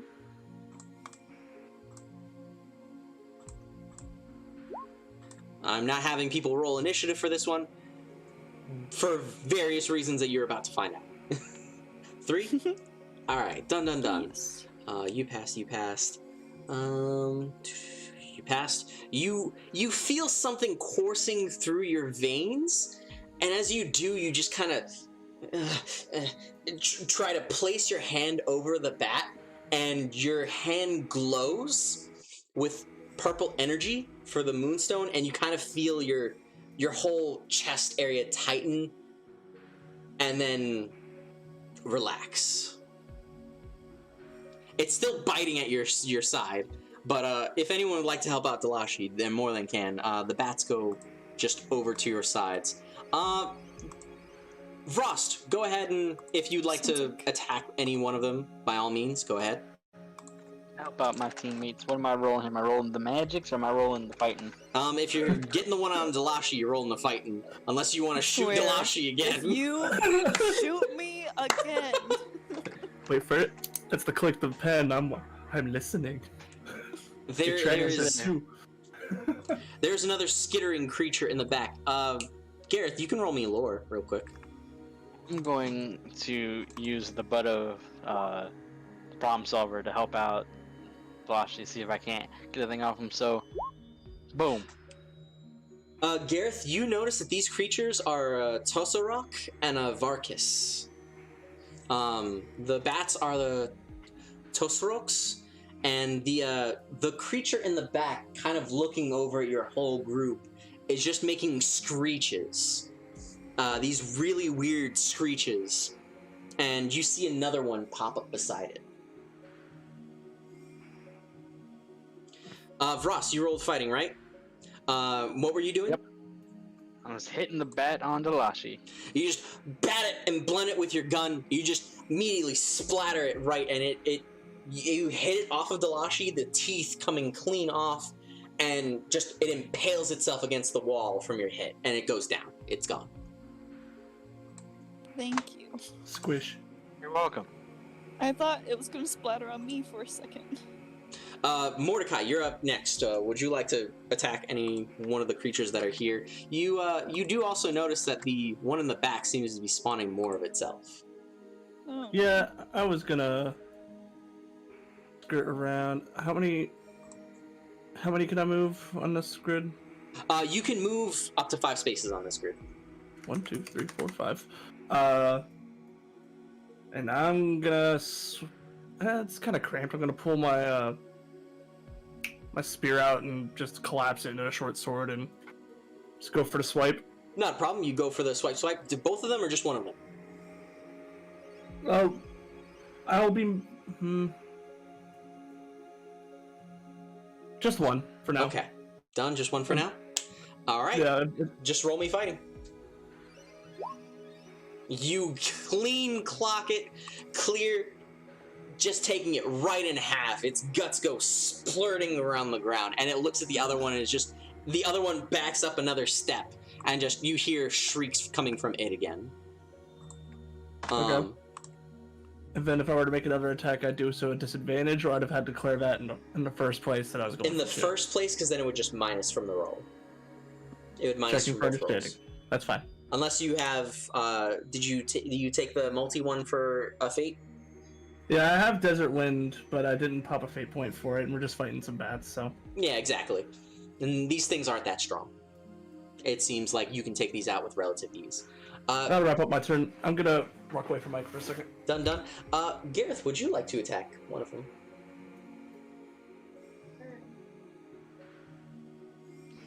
You want to shoot that one? All right, roll me magic.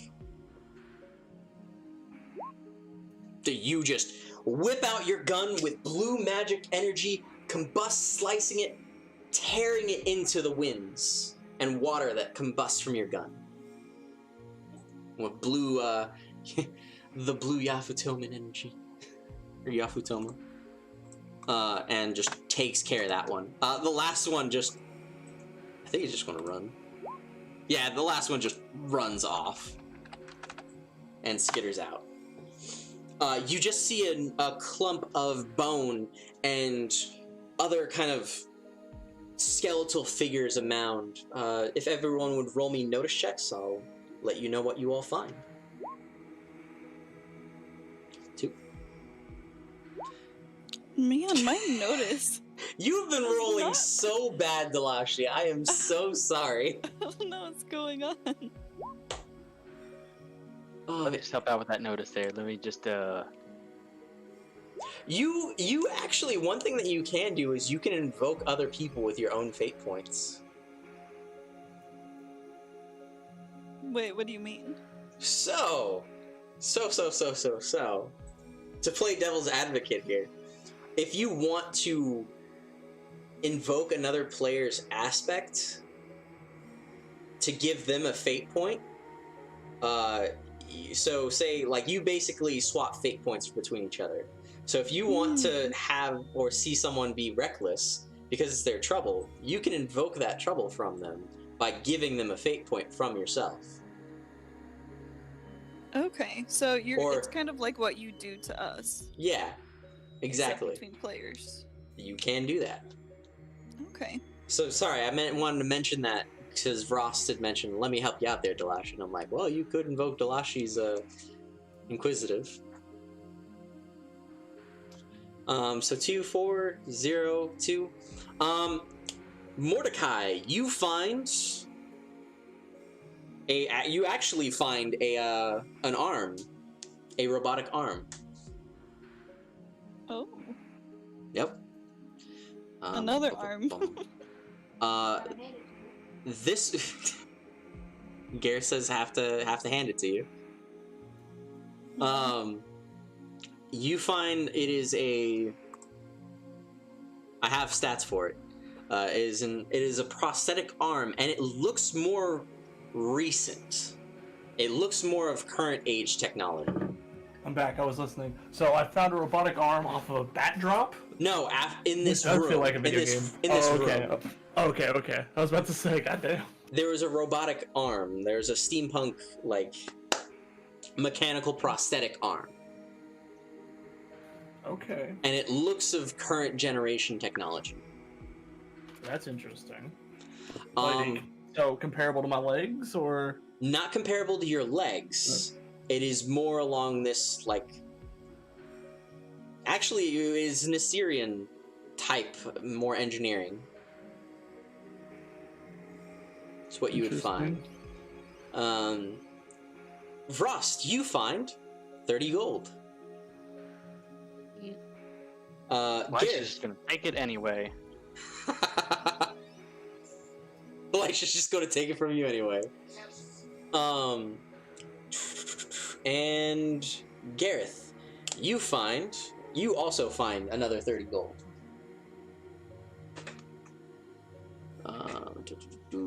Yeah, because you got this chamber.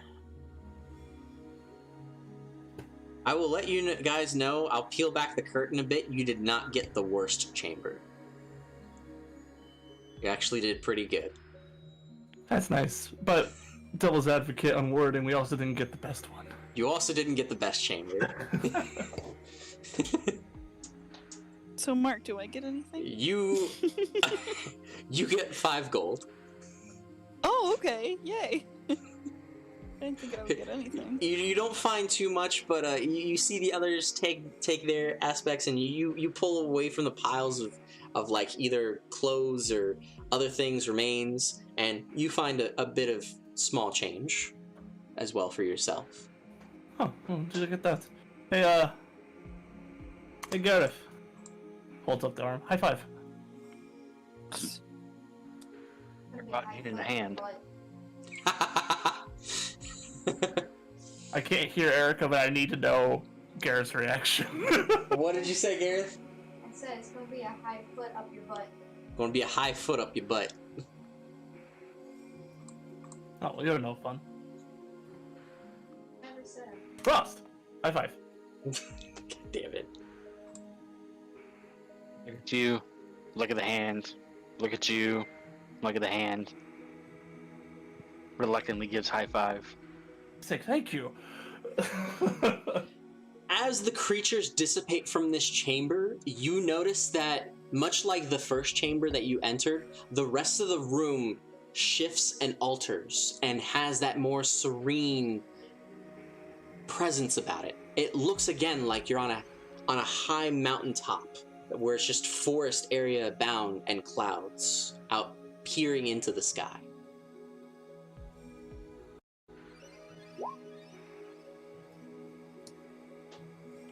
Mordecai just going about to each party member, raising this robotic hand that you found, saying high five. High I was five. just gonna let you move on. I was gonna give everybody a fair shot to high five strange arm. Oh, Delashi immediately gives it a high five. Hell yeah! Thank you. Delashi, I will give you a fate point Yay! if you activate your wild magic Oh, Like, just randomly? for the high five. I have plans for this arm already. Don't do this. You want me to fucking blast it to smithereens? I'm saying incur wild magic for the high five. Oh my god! I'm just trying to have a bromance. Alright, well, you know, Delashi's so excited. You can tell me no. can't This help is an option. How You badly can do you want that activate fate point? wild magic for a Happy fate birthday. point. See, it's the fate point is tempting, yes. I mean, considering I haven't really used any, so I don't necessarily need it. But I just really like using wild magic and seeing what happens. So that's why Alright. it's so tempting. Let's. Is that a yes? I need a yes. I need a yes. Robin from Smash voice. Thoron! And you just see Well- like a pair of prosthetic legs attached to nothing.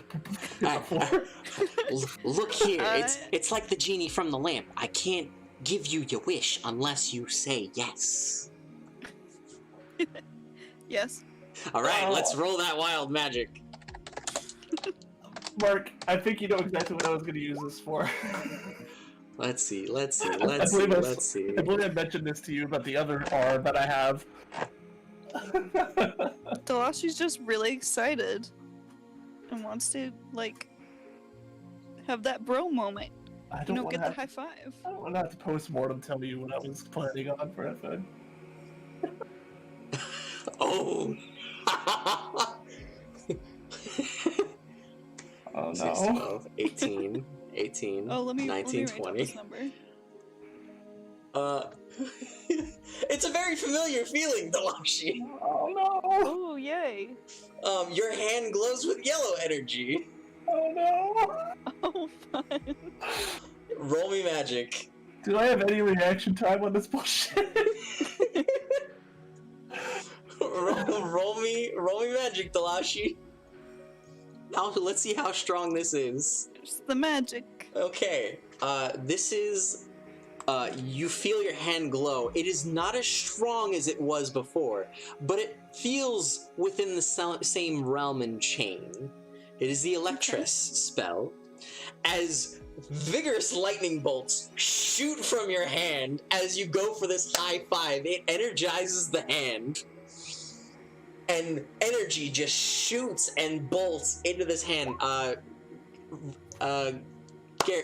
Mordecai, roll me will. Oh, no. You were getting tased via high five. The calzones. Don't worry, Tillin. I got you. Just watch the stream. Oh, Jesus!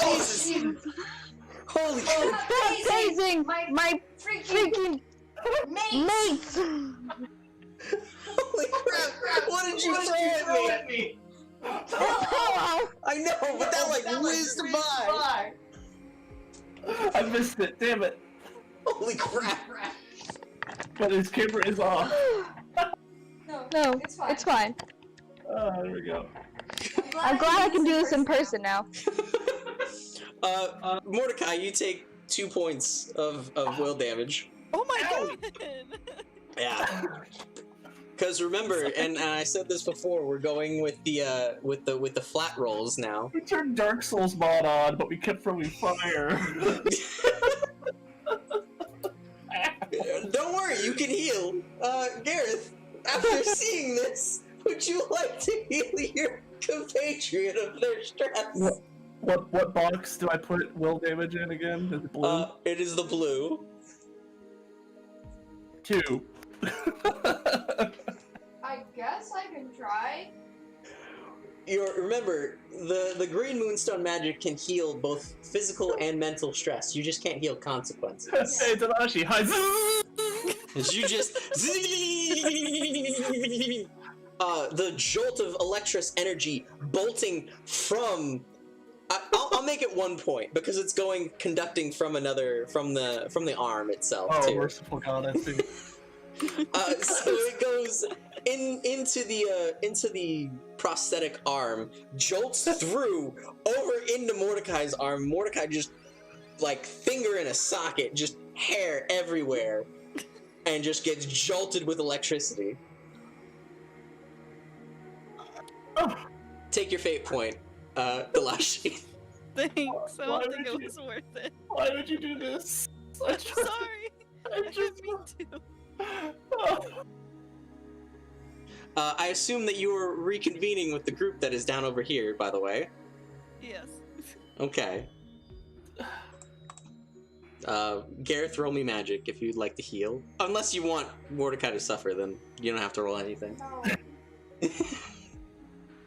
Just There. putting my prize. Boom. What about that? What about that 7? Mordecai, you are healed. You feel great. You feel like your hand is no longer numb.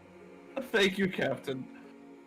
A wave of green energy goes from Gareth over to Mordecai as you just whip out your gun and instead heal from afar and just pop. Wait!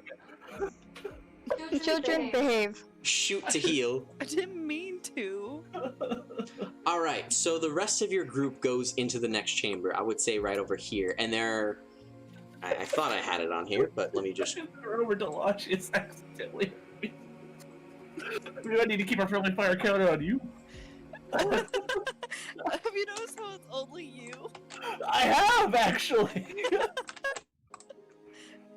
You go into the next room. Okay. You go into the next room, and it seems like there is another safety chamber, so to speak. You see chests that align the back walls, inclinations and runes and sigils of the green moonstone, as well as pictographs of various things for the temple itself. Things written in ancient languages. But again, they're actually... In this room, you see a whole scene play out. You see a scene of the lost civilization. You just see people preparing, people taking care of one of another. You see doctors that are abound, that are healing. People creating with their magics, forest, trees, farmlands, all sorts of agriculture within this next room. Would you mind placing yourselves right in this room? Still shaking out my hand. You're still shaking out your hand, but you see this whole scene play out and around all of you. What next, and the final scene that you see that play out is the Gigas itself.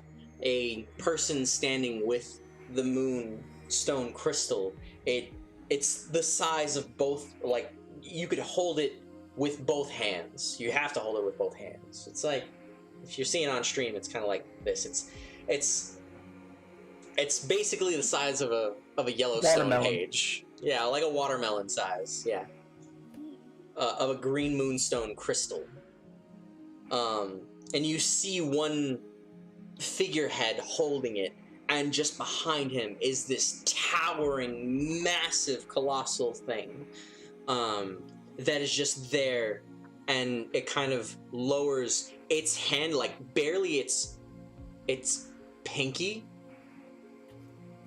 towers over the man as he puts it down next to him.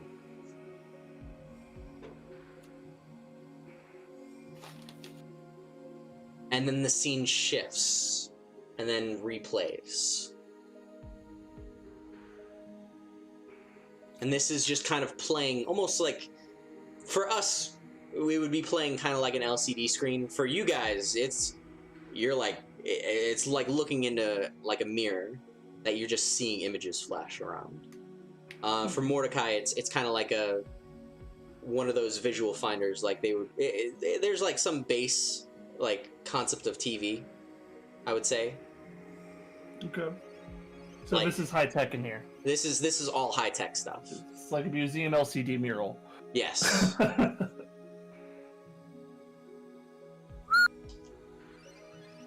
That is very nice. And there are also 4 chests in that room. So if Rost, cough, burglary, wants to cough, roll burglary, you can cough, roll your Cough, burglary. I'm already doing that. Bada bing, bada boom. You got a 3. Got a 3? Alright, you open one of the chests. Which chest would you like to open, friend? Bottom left. Bottom left? Alright. Bottom left, you find a...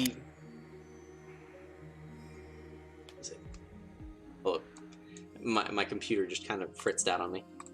And I gotta make sure I'm here for you guys. There we go. Notes. There we go.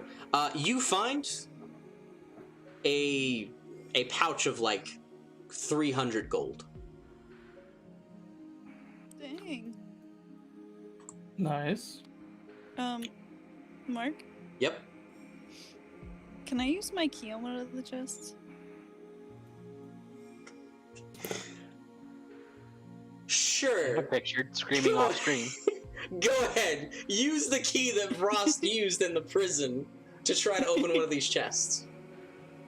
Okay, I'll go for this one. All right, roll me. What the hell would I even have you What do I roll for that? Just give me. You know what? Give me a standard roll. Ooh, those don't go well for me. They're not meant to.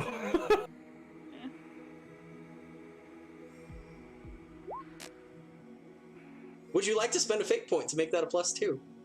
Yeah, let's do it. You have an extra. What aspect? What aspect are you using to spend this fate point? Let's see. Probably my high concept, the Inquisitive Herbalist. Visitor herbalist. For some reason, your knack of keeping trinkets and lost items, you hear ringing a familiar childlike voice, and this childlike voice, it kind of goes in your head, and you put the key in, and you close your eyes. You see the face of this boy smiling at you and kind of giving you like, "Yeah, got this, Delashi," and Aw. you twist the key, and it opens. Hell yeah. A skeleton key weirdly fitting for some reason. You find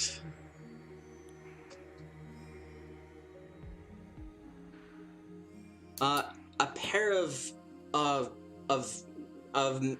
chainmail, but there's green runic sigils all over it, Interesting. and a crystal embedded into the chainmail itself. How big is the crystal? It's a moonstone, but it's specifically attuned and affixed into this chainmail. Gotcha. Okay. Anyone else trying a chest, or Vrost, do you want to go for it again? Go for another. I'm studying these LCD screens. I am nerding out. I am smitten. All right.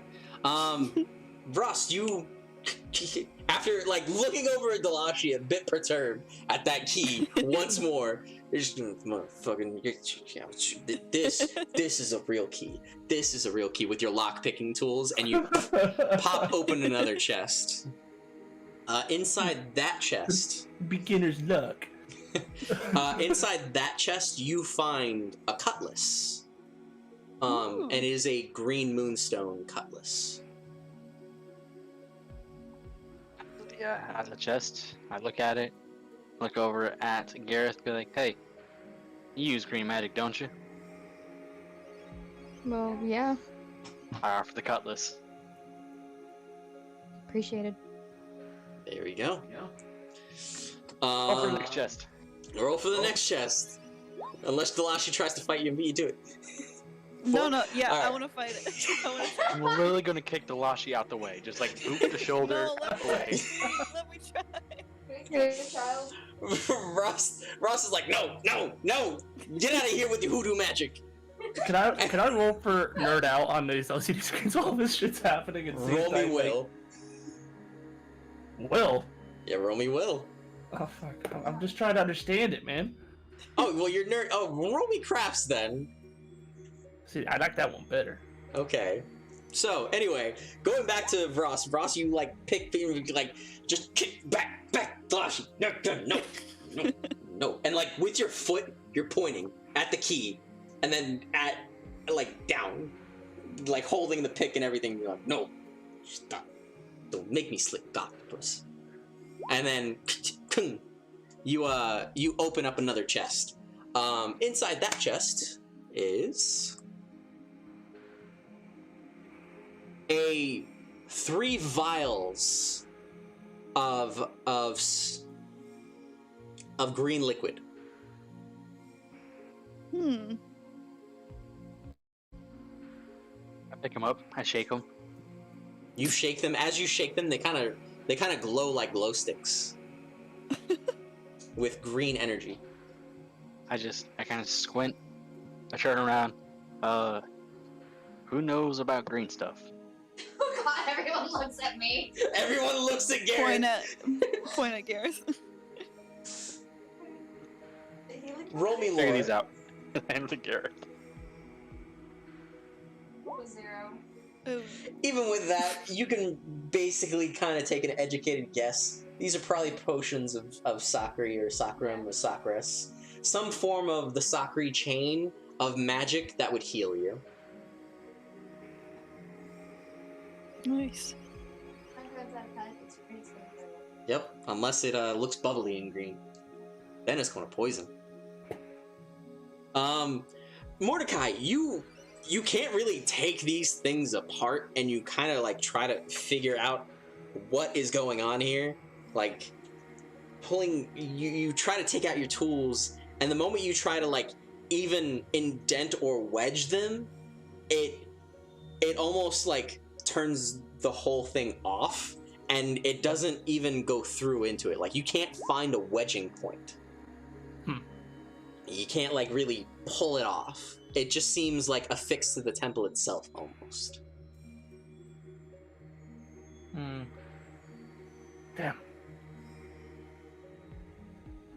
Well, if we hadn't already made tentative friendship with this tribe, I'd try to rip the damn thing off the wall, but I don't want to deface it too badly. I just want to understand it. Not a problem. You see, as all that is gone, and you've been here for a moment, the next door swings open, just kind of going along with your presence. So the door right there, and it peers open into a chamber, a very large and vast chamber. That's ominous. Oh, give me 1 second. Well, sorry, I wasn't paying attention. Did you get everything neat out of here? We opened all the chests. Oh, good. Want some I- chainmail? I fucking love this. Man, what is that? Want some chainmail? Well, so... It does look rather nice for chainmail. Not much of an armor person myself. Me neither. Aren't you always in like the middle of getting like fist fights and everything? I like to fight up close, but I like to be agile about it. Well, let me see it. Does it feel particularly heavy? It doesn't feel particularly heavy. It actually feels very, very light. Shit. And back when I used to do assignments for Valua, they would try to get me wearing armor, but I always felt like a man in a tin can walking around. This, though, I might give it a try. If no one else wants it.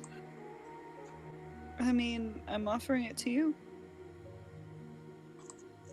Well, if you give me a minute, I will attempt to not just drape this over myself and wear it properly. So, I suppose I will don the chainmail. You'll don the chainmail?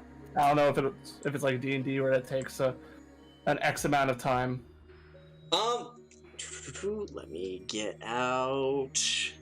You So you if wear it's- some nice green chainmail. You will have. I'll have to look at your stats, but you will get a +1 to a few things. You don't know what yet. I was Interesting. literally about to ask that, what it would do. You I don't know at figured- the moment. I figured I would offer it to Mordecai because he's been like the pincushion these past couple fights. Well, Damn. you're welcome. Shit.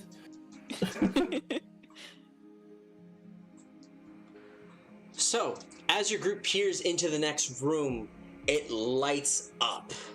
And everything, a vast open chasm that first starts as this underground chamber that, Oh, crap. like, everywhere that you can see, it looks like, well, for us, I would say like a planetarium almost. Ooh. And it just opens up and you just see the walls, and it shifts from just this dark wall to sky, and all around you just see that there's a sky around you. Like you see clouds and winds and even the moons themselves up in the sky, like almost like you could touch them. Wait, so is this section open air, or does it feel like it's displaying? Roll me notice. After like putting my nose to the LCD screen for the past 10 minutes, does it look familiar to that?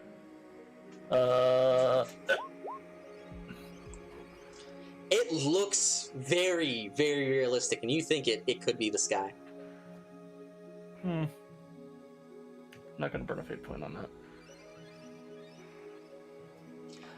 I'm going to move everyone's characters. As you go down into the chamber, you step over to the side. If you want to move yours over, right to here, if you would, please. You. Say please and thank you. As you finally walk in, you see that there is a large lakeside just encompassing the ground area, to where there's a center pedestal up in the front and a green massive crystal above a sigil, green moonstone sigil in the center of the room, just past the pathway. Well, there's the crystal. Let me just say this out of character. This looks like a boss arena. Let me say this out of character. This is fucking gorgeous, Mark. Good find. Thank you. Courtesy to CZ Peku and subscribing to their map pack for Patreon, they do absolutely gorgeous maps. Mark over here got that Patreon money. I saved up a bit and I wanted to pay it forward because they did some great work. You were getting your mileage, my man. Yep. Anyway. Well, we're here. So what are we going to do with it? Take a closer look at it, Farron says he's walking towards it. You walk towards it. Where are you walking towards, friend? I'm gonna go to about here.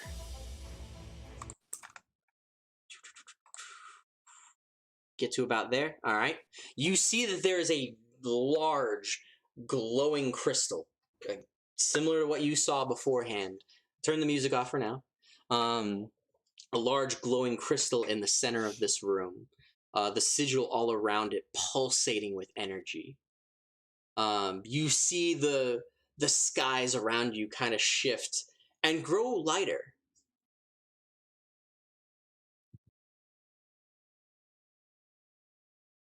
And the little waves and ripples of the waters at your side. I'm gonna throw a quick glance this way. Does that look like another chamber, and does it look like it's been opened? Where? Over to this side? Yeah, I'm just trying to see if anyone's beat us here from the other side. You look and it doesn't seem to be there's anything over there aside from a door. Like you can Is it like- kind of see it off in the distance. Roll me notice. Roll me investigation, actually. Because you're trying to see if anyone's been there before, correct? Yeah. It doesn't look like anyone's, from what you can tell. Okay. Thought I'd check. If we're a little distracted with this big green fucking mammoth crystal over here. Yeah, there's a big room that you're here. As I said, this is a massive chamber to where you just see the sky and all around up and about you. So this is gonna take another step closer and really like inspect the groundwork of like the designs and everything laid out in there. Okay. How are you inspecting it, friend? Are you roll me investigation then? Yeah, investigation is what I was gonna roll. And then of course I like to spend a fate point on top of that for Deadeye. Okay, you can spend a fate point, make that a 2, or make that a 4. Yes, sir. So as you look, it looks like this sigil, unlike the other ones before it, are constantly moving. This sigil is up and above, and it's pulsating up and down and circling the crystal itself. And you just see the moonstone crystal in the center just wave energy. You can almost feel the energy from you, and it's floating above the sigil on top of a pedestal. What was that game? Because this scene is very familiar for me out of character. I'm pretty sure it was either Wild Arm 1 or 2, but there's a point in that game where you activate these mechs and it has like a very similar thing, getting a similar vibe, Mark. I'm seeing what you're doing here. Shh, just hush. I do love Wild Arms as well. You're right. You're absolutely right. It is Wild Arms. Yeah, I'm just kind of like look at the crystal and like look at the sigil above and below, and just kind of raise a hand to it and like feel the energy like on the palm. As you raise a hand to it, around the whole crystal itself forms a bubble, and it stays there. You try to press into this bubble, and it is not letting you through. You Ross try to turns around. You can kind of shrugs. You feel that as you're pressing your hand onto this bubble, it has some give to it. You could almost puncture it. So I don't know about y'all, but this room is important. This crystal behind me might be the key that we need. As you see, it's preventing me, but it gives a little. I'd say be ready to take up combat positions, but knowing us here, there's only, if I recall correctly, 2 of us that can worry about range. Gareth, I know that you're finely tuned to green magic. It's kind of been one of your prime areas of study, has it not? You can say that. Now, with your knowledge of green magic, do you think anything harmful could come if I was to pierce this bubble behind me? From recent past. DM cackling. Yep. And sudden weird laughing in the distance, and dungeons exploring and scholarly ancient historical stuff. Generally in a room such as this, and something important in the middle generally stands for if you take such thing, generally bad things do happen. Can I take a notice? You can take a notice. Well, while Gareth... that didn't start. Nice. Were we specifically warned by the XNS not to fuck with this? Because I can't recall. You were not warned by the XNS to mess with it. It was enter primarily at your risk. Okay. There's stuff that they hold sacred, there's stuff that they protect, but at the same time, for their country, and because this is the catch-22 of it all. Because of you guys, I will let you know more stuff out of character in terms of the timeline and how everything goes. If this was the game, you would be stopped. But this is a different scenario. This is a different setting. You are getting to this area via a different means than normal. So, the options and routes that you've chosen have gotten you to this crystal before other means. okay. Then I just found my relevant page of notes. So just before we fuck up this, some out of character reminders from what we know. This temple is meant as a safe haven. Guardian denizens protect the crystal. The Gigas's name is Grendel, I think. Yep. And the last name of the Protector King, who I think was supposed to be responsible for this crystal, if I don't know if I read that down correctly, is Taka Aksa. Taka Aksa, yes. Okay, so. And then Gareth rolled a Magnificent 7. Gareth, with your Magnificent 7, it is absolutely wonderful 7. And you are just staring, like, you see the sigil. You see everything that's here. Everything that I've described in every detail, in every aspect. You see it all. There is nothing that looks out of the ordinary. There is a bubble seal around this crystal. That is it. Even back there, you point like Tony freaking Stark in the first Avengers movie. Even though Mordecai was like, I think something's going on there. I don't see jack shit. You point at the person playing Gallagher in the side corner and you're like, that door has not been touched. We are fine. So you notice every detail in this chamber and nothing out of the ordinary, and your intuition's probably going to be right. This is probably going to be something. How? What? Do? That you can't really know without trying. Roll I have to make, because we're going to see if Farron can control himself here. He does not. He pushes into the bubble. I'll wait for Delashi to get back before we continue on. All right, Delashi, wait till you get back. While we're waiting for Delashi to get back, we will go into our chat box here. Hey, honestly, guys, thank you guys for tuning in. Thank you guys for watching alongside our wonderful adventures going into the realm of Arcadia. As I said, I made this campaign. Like I've worked on this campaign for like 2 years, waiting for the right time to finally do it, and to have it be based off the realm of Skies of Arcadia. It is not exact to like, hey, everything that has happened in Arcadia is going to happen along the exact same time as what our players do, because they make different decisions, different choices that will weave their own story. They will see the same characters, they will see aspects, things that I've created, things that the game has created, things that the game is only hinted at, and things that I have built up on.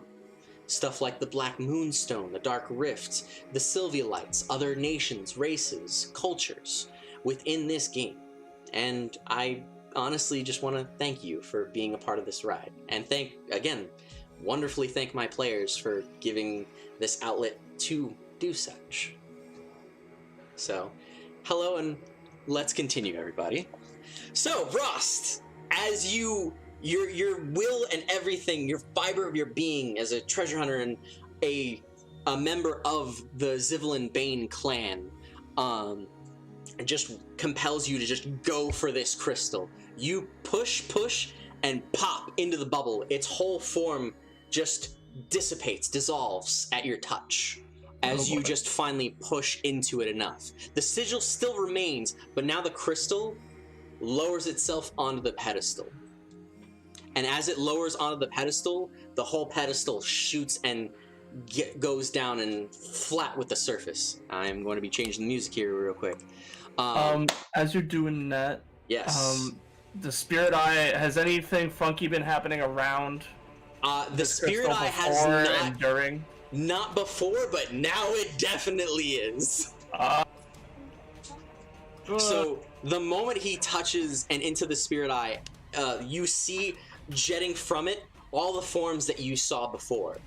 You see people who have tried to come after this gem before. You've seen creatures who have been left to protect it. You see, actually, Ixa, the Ixa himself comes forth and speaks to you, or speaks to your group, but you're the only one that sees it. Actually, correction. The Ixa spirit? Yeah, the Ixis spirit comes in front of you all, and actually you and Delashi are the only two that see it. And it says, it mutters something in a foreign language. And the only thing that you kind of feel from it, both of you roll me empathy.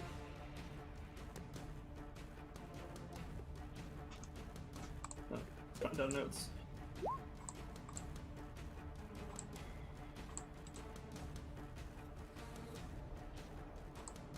Sorry. Okay. Empathy, I believe, is a flat.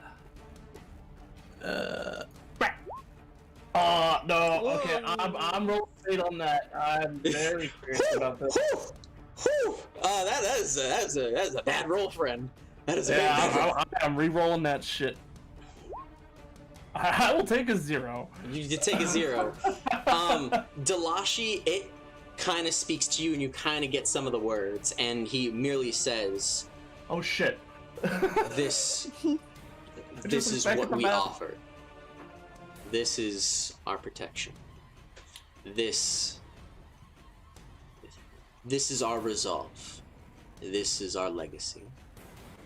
And then all that you feel, Mordecai, is you feel a sense of purpose. You feel a sense of protection and a sense of desire and unknowing what is right for the world.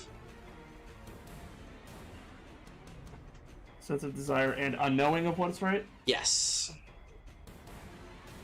As that happens and the pedestal itself slams down, goes flush with the ground itself, water starts pouring in more into the surface, and you see the little puddles that were there around now start raising and are flush with the pathways that you've entered. The lights, the whole chamber lights fully up, and the sky itself changes to this very dark but crystal skyline where you can almost see stars, and the green moon sigil just encompasses the upper area, glowing vibrantly, brightly, and shining down almost tribalistically, ritualistically onto the ground itself. You see from the waters themselves serpentine-like figures that jet out and loom over all of you. These figures, their eyes glow blue and then green, and they stare at your group and proceed. I need everyone to roll me notice for fighting, and I will adjust your order. Oh man, sorry, roll me fighting. Roll me fighting for your initiative. Oh, fighting? Yeah, correction. Roll me fighting for your initiative. Ah, damn it. I'm freaked out by the big snake. Okay. I mean, this is snakes with wings. All right. Didn't think they could get worse. What about big? Going to put that on token. Put that on big snakes. I want to fight them. They're so pretty. Tokens. They are really fucking gorgeous. I don't care. Space is like, oh my god. Mordecai's Drag faces. them around. No, Aisha, you're not taming another one. Fighting. Oh man, these creatures you will not be able to tame. Your Are eye, you sure about that? your spirit eye is going crazy off of these two creatures, and you feel essence and trails from them. From what I can see, does it look like we're being duped in any way by their physical? No, they just have a very powerful presence. They have a very powerful presence, and they're looming over you all. Let me get out. You've no clue how long I've waited for this. At turn. And at turn. So, let me make sure I roll that out of the thing. Also, big props to Darkest Dungeon music. I've been trying to replay that. Yep. GM.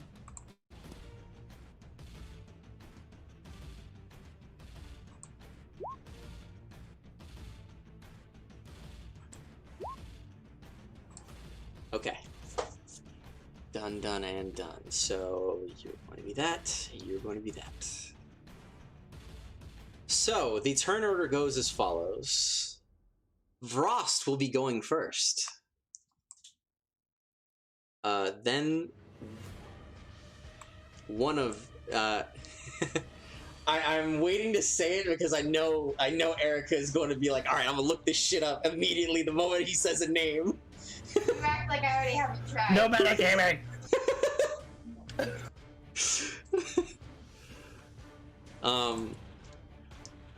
For those at home, it is the Richtalisch. But it is a modified Richtalisch.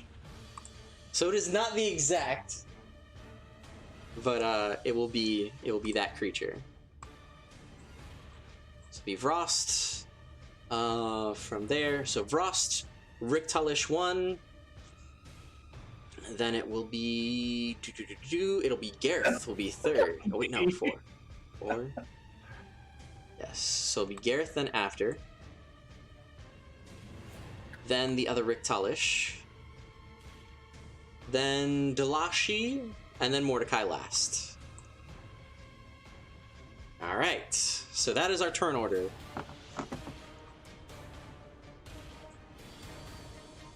So, Vrost, you are up on the table first. Oh wait, crap. Does it not show it up for you guys as turn order? Nope. Does it show it on? Yeah, okay. As long as you know, we're good.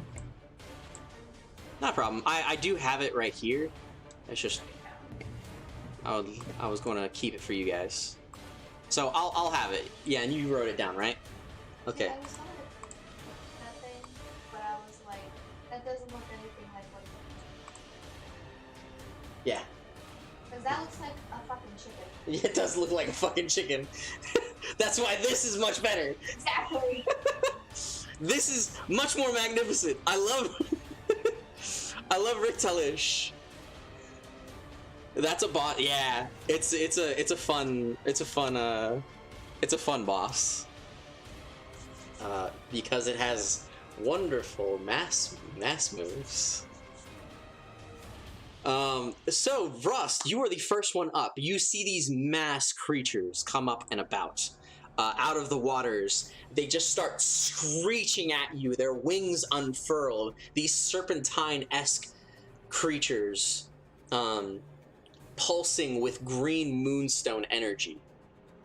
They are up about, I want to say, 15 to 20 feet, towering over you all. What would you like to do first? You have your action, you have your movement, and then you have your bonus non-combative action.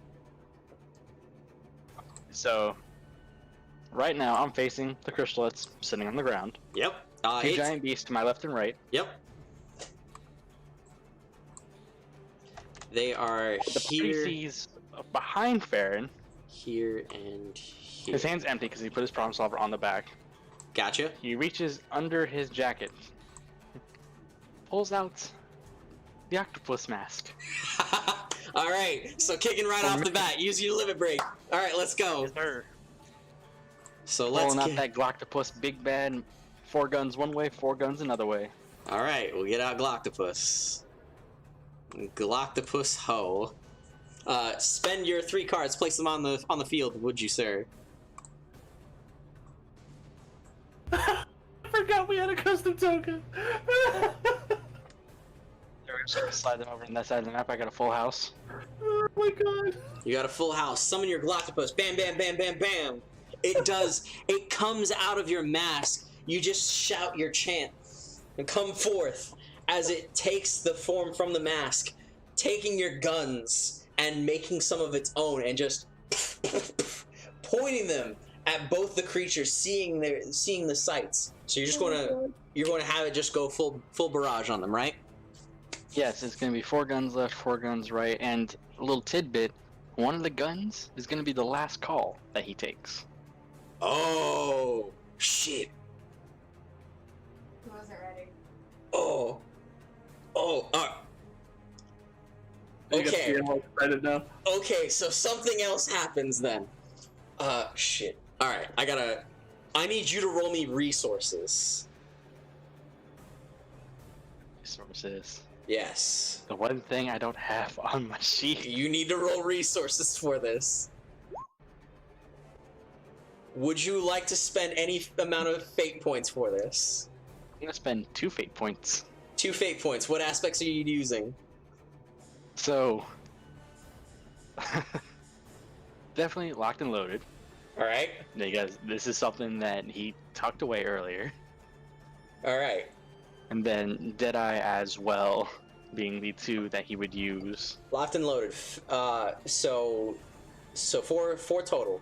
The last call is now, you see, as you peer it out, it has 2 charges on it from rolling resources. And Gloctopus takes it.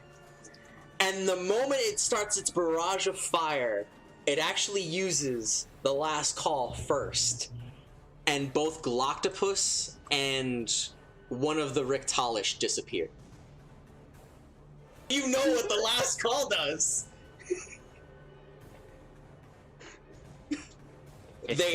Boom, it just disappears. Both of them. The Gloctopus gets 2, doesn't get a shot off of the other one, but just the Rictalish that was on the right disappears with Gloctopus. Did you just Destiny 2 Celestial Nighthawk Golden Gun this motherfucker? You just see as they both get pulled and something happens. Both Mordecai, you get a memory. You get 1 memory. I'll give you this. Okay. Because you did the empathic, and you actually see, if you were to look with your eye up, you see that spirit glow even brighter. The what? The spirit of the Bane member. Oh, the spirit of the Bane member. Yeah. Oh, because he was one of the spirits floating around, right? Yes. You see his spirit glow bright. And these 2, they're blips, and then they blip out. It kind of imagine a TV static as they both just kind of dissipate. They've disappeared. And that's all I will say for that. And I will hold them over to the side here for now. Alright. Fuck, I forgot about the last call. I didn't. That is... Alright, that is interesting. That'll be interesting. Okay. Okay, so I will be taking, for now, depending on what happens, I will take him off the initiative order for right now. Alright, that was your turn, Vrost. Are you moving anything? Are you doing anything else? Staying put and pulling out problem solver, since my other 3 guns were just taken from me. Yeah, you have no guns. You just have Except the problem solver. Except the problem solver. Yeah. So, all right, there we go. Do you move anywhere? Do you stay where you are? Do you change? I stay right where I'm at. All right. Make sure that it is on blast and ready to go. Done and done. So that was I that have no one. idea what the hell you just did, but I think the spirits of your friend enjoyed it. The other Rictalish just kind of blinks its eyes and then looks at you. It looks at you all. And fuck, I'm just going to use his action right now in case of any other bullshit, because I realize, yeah, you're a crew full of limit breakers right now. Yeah, just about. Everyone roll me a will. As you see its mouth and maw open up and spew forth at your whole party. Is this a fear effect? It is not a fear effect, it is a similar effect. Oh, you bastard. I will use Indomitable sooner or later for that +2. Alright, done. I need my... That's why I fancy chainmail give me any bonuses to what I assume is green magic. So that's +5. It's action.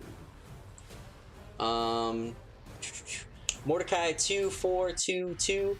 What'd you say? I was just genuinely curious if my fancy new green chainmail had any kind of bonus to that. Not for this. Not for this at the moment. I will keep that in mind though. Is anyone using any fate points or anything else? I need to know before anything else. It's the moment I say something, is the moment it's just going to either affect you or not affect you. Okay, you know what? I'm really tired of green bullshit fucking up my day. I'm gonna go down to 1 fate point, and I'm just gonna bump my roll up by 2. Okay. I'll burn Son of the Sands. Son of the Sands, done. Anyone else? Also gonna burn a fate point. Exiled Scholar, burn a fate point. Vrosh, ship, burning part a of the fate crew. point. Part of the ship, part of the crew. Okay. So, what happens is, Ricktalish opens its mouth up, spews forth an energy wave, all at you all, it hitting you. Gases forms coming all around you, and you slightly huff, but don't take a lot in. You just take one quick bit, and you just kind of all move away from each other. So I'm going to reposition. I'm going to reposition you all. Delashi, you're going to be there. Excuse me, 1, 2, 3, sir. 4, 5. You're going to be there. 1, 2, 3, 4, 5. You're going to be there. Here we I go. did this on purpose. 2, 3, 4, 5. You're going to be there. And all of you feel very tired, like sleepy tired. You're not passing out just yet, but you feel like you're on the cusp of it. As you back away from this cloud immediately. But this cloud almost pulling you in certain directions, because you all felt very confused, because when you all were like, all right, we'll stay together, and walked towards one another, each of you thought you were moving as a group, but each of you ended up moving thinking the group went that way, no, the group went this way, no, the group went that way, as you split up.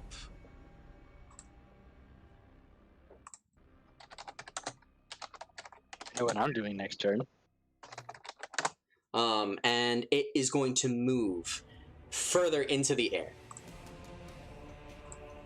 It was 15 feet, now it is getting into 30 feet into the air and moving more towards the center of the room.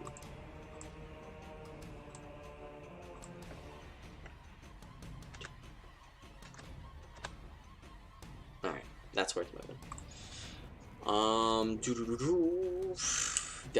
Done. Next up, Gareth, your turn.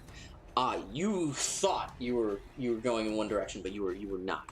You are now here. Okay, I'm gonna It is 30 feet above you, thankfully, but you think others might have a hard time hitting. You think? Think that? Yeah, I know what's coming. I'm gonna pull out my blue pistol and fire at it with the blast of Webless? no, not webless. Yeah, webless to help, give it that extra oomph to it. yeah. Put it more in the air. Fine.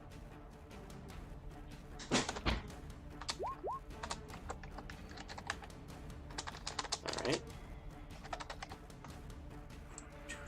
Just give my bullet a little bit more. Let's see. Hey, Daphlamar. That's me. Sorry. Done. Sit. Ooh, nice. Let's roll will for the Ricktalish. You go to shoot it, and it actually beats its wings down and nullifies your attack. Yeah, because it's 6. Yeah. It nullifies it. It doesn't get any advantage for anything, but it does nullify the attack. So you both cancel each other out. Just with its beating its wings down upon you. Okay. It rolled high. It rolled really high. I see a 3. I don't know what you're saying, but That is what it was. So, oh.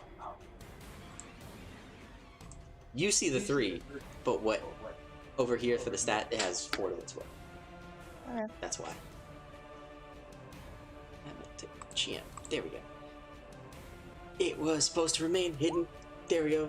There we go. There's the hidden rolls. Alright. Are you moving or doing any other action? Non-combative action? No lore roll? You can figure out what it is as a character, in character, to know what it is. There you go. You know it was a Rick Talish. You can look at his character online now. I have been. I know you have been. That's why I said roll a lore. Because you're going to look at its stats anyway.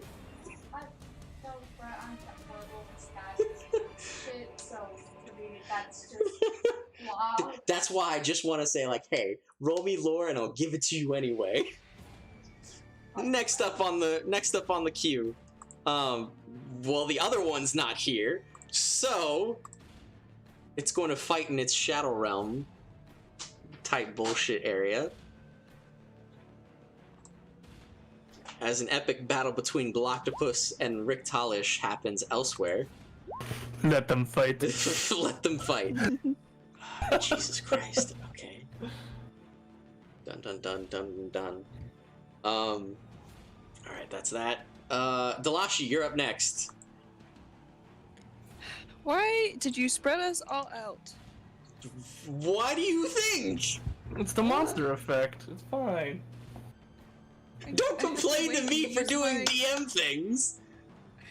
I was gonna use my freaking limit break. I know you were. It makes it feel better. I'm not going to be anywhere. It's going to be useful here in my turn. So I moved 5. Yep. This is pretty far away from me, right? And it's high up too. It is high up. So it is. So from you, it is 1, 2, 3, 4, 5. So it is already 30 feet away, and roughly like 15 more feet up. So if you were to throw ice at it, it's going to be at disadvantage. That's what I was gonna. Exactly. That's what I thought. Okay. You can always roll wild magic. Let's do it. All right, done. Spend a fate point. Spend a fate point. Roll your wild magic. Roll me magic, friend. High five?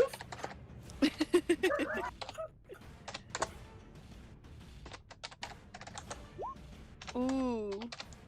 Oh, all right. Oh, all right. 11. I'm gonna shoot it out of the sky. 11. What is 11? Oh, Bang, bang. 6. I don't like this. Hold on. Uh-oh. 1, 2, 3, 4. Fuck. Well, it's a boss, so You just got denied a one-hit kill, I think. Yeah, I think you so too. did. But remember, it is a boss. Dang. So, and you did roll a 7. I will give you a consolation prize. Okay. So, as Delashi raises their hands up, silver energy pulses from the crystals on the back of their hands as these silver shards now start pouring and raining out, coming out, clutching down, and bringing the Richtalish down. It doesn't seem to hurt it, but it just pulls down. So let me see. Let me double check. Yeah, Take it. Wow, really? Yeah, definitely. So here's the thing, because we're going with the flat roll system now. You pull it down, and you can create an advantage for the scene now for everyone to act on. It is now pulled down to the ground. What would you like to describe to me a scene, or describe to me what you've done with these silver shards to create an advantageous space for your allies? How big are the shards? The shards are like twice wide of a forearm and as long. And I pulled it down, but I didn't. Like, You pull it all the way pulled down it to the ground. You pulled it down, and you pulled it. I would say with this roll, you pulled it all the way down to the ground. So it is now onto the ground. It is not hurt though. If you make a bunch of, I don't know if it's possible, this magical understanding it probably, but if you make a bunch of tall pillars around its face, I'm about to start bouncing like a pinball. I was gonna like make platforms, but I was also, but then, oh, okay. You could make platforms so out of the ice shards, so this way there's advanced terrain is what I will give you. Okay, I have another thing. Okay. That I don't know.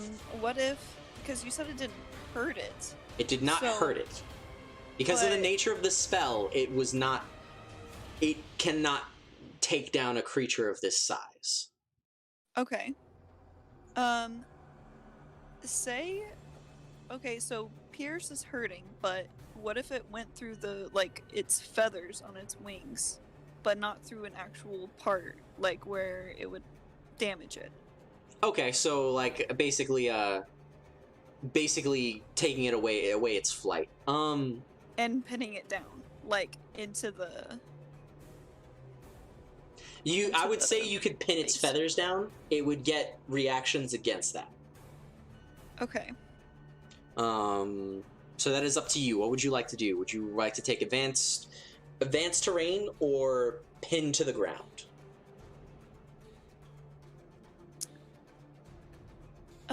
Pin to the ground. Pin to the ground it is. So I will now have a status on this for pinned. Oh wait, perfect. There's already one for it. It is so tiny. I was like, what is that? We will zoom in on the battlefield it's here. got little arrows. Yep, pin to the ground. So the Richtalish, you bring it down with Sylvia-like shards and now pull it down onto the ground. It is now pulled down here. It is now within physical striking distance. It lurches its head over and looks around and then glares at you. I got the stink eye. Yep, you got the stink eye. Next up, it is Gareth. Mordecai. Mordecai, your turn. Alright, so this thing is currently pinned down. It is currently pinned down to the ground now. Okay. Does it look like it's secure, or does it look like it's going to be getting back up next turn? I have no idea. It looks like it's fairly secure. Okay.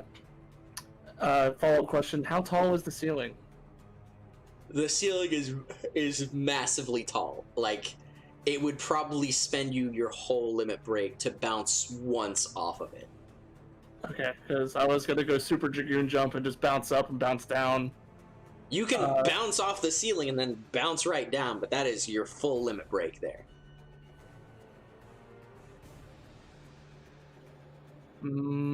Let's do it!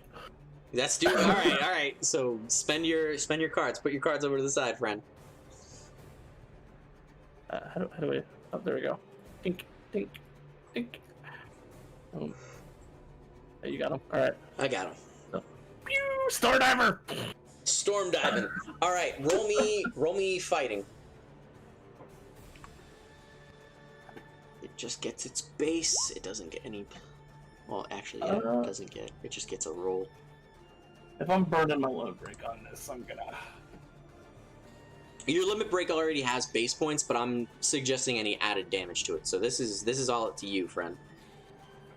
I'm pumping the rest of what I got into this effect. All of your limit breaks have a base, and I take or give away from that base depending. I want to hit this thing fucking hard. You want to hit it hard? All right. Yeah, so I'm down to 0 fate points. I'm gonna pump it by 2 and just hope the The words are hard.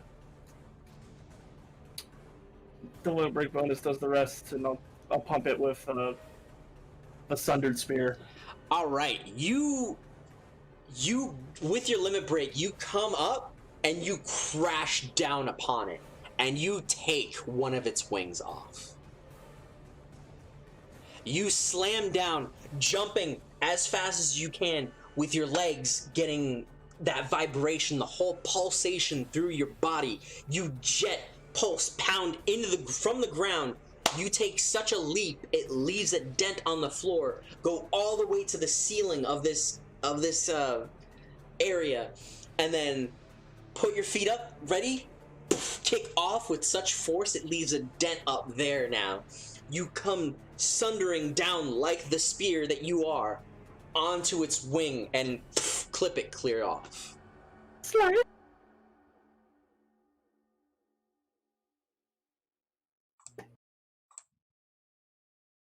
Rad. All right. It has a wing off.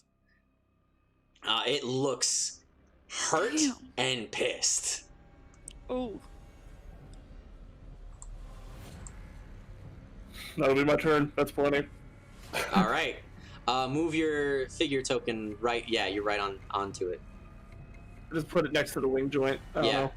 No, that's perfect. Sorry, I came to this. Top of the round, Vrost, you're up. What are you doing? Drum solver's drawn. Blast is clicked. And we are going to start blasting this thing at an area where I'm not going to hit poor old bouncy boy over there. I'm going to let you know that's a little hard to do. Like, I try to aim for the face. And You shoot can in the aim. mouth. You can aim for the face. Yeah, hopefully the face takes the brunt of it. Hopefully, it depends on how strong your blast is.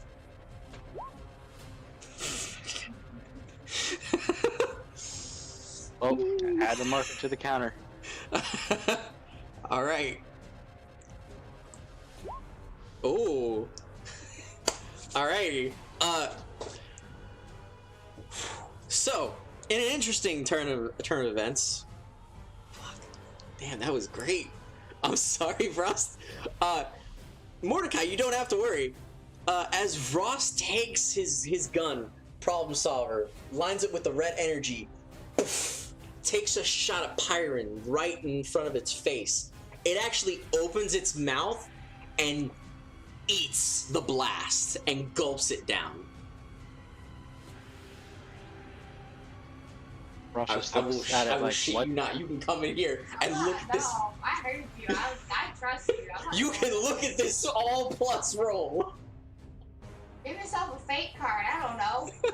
All right, let's see if it gets its legendary action back. No, I haven't tampered with doing that yet.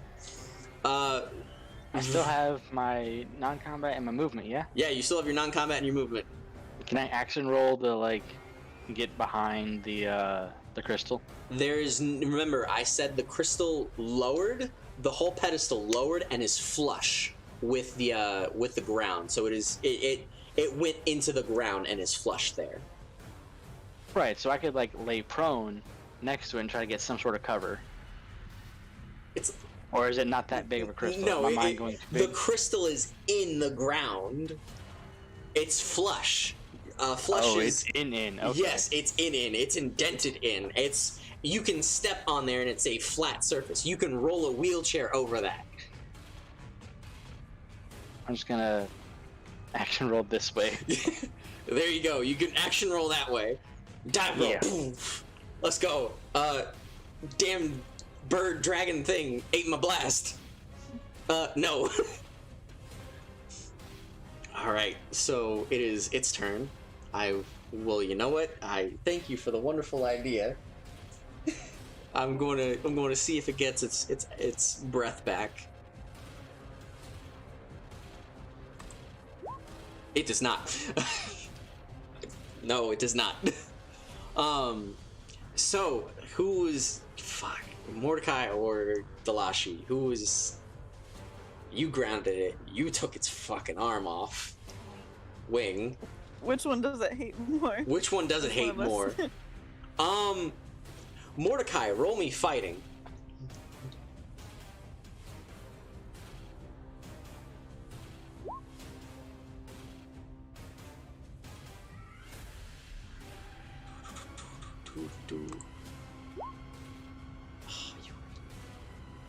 It has you grappled.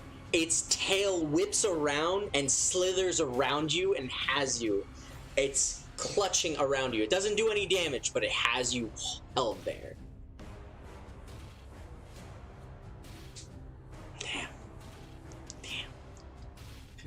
It rolled well for defending itself, but it rolled shit for attack. Fuck you. Alright. So you are bound right now and held in its grasp. Yeah, because that 5 met it. Damn. Oh, I was muted. Yeah, sure, that's fine. Yeah, you're just held. You're held and it's thrashing about and it wants to eat you. It like brings you up to its mouth. I'm related to my double like snakes. You're up next. You see Mordecai get bound and dragged, and it's looming down over to Mordecai, wanting to bite him. Help. I'm going to take out my fancy cutlass and use it with green magic to make sure that it's not safe. And I'm going to Do you want to try to pierce? Alright. Roll me fighting. 2? Okay. I will just roll that. So instead of 4. Actually, can I do something instead? What would you like to do? I want to invoke magic. And my dagger, try to use like a wind scar on it first to weaken it, and then try to pierce it. That'd be 2 different actions. So you take a penalty for that. Because it says the magic fury, you get two different magic attacks. That's 2 different. 2 different targets, yes. You'll still do it? Alright. So I'll do a re-roll for this one because we were getting adjustment for that. So roll me magic first, and then roll me fighting. Okay, they both take minuses. So you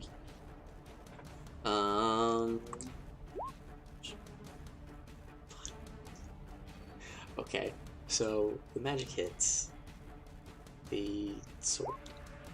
Okay, not a problem, Mordecai. So you cast Webless, right?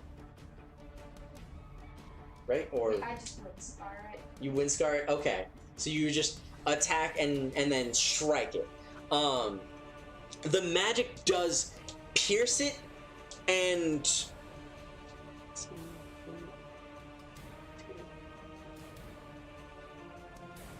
you do one. Okay. So you do hit it and you're able to tear into its flesh. The claws of your like wind and blade come rushing up against it. You see scrapes along its side. And it takes some damage.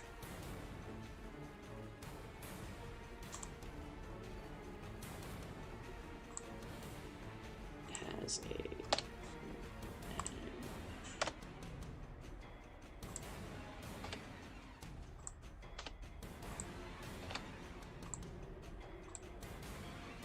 Alright, done.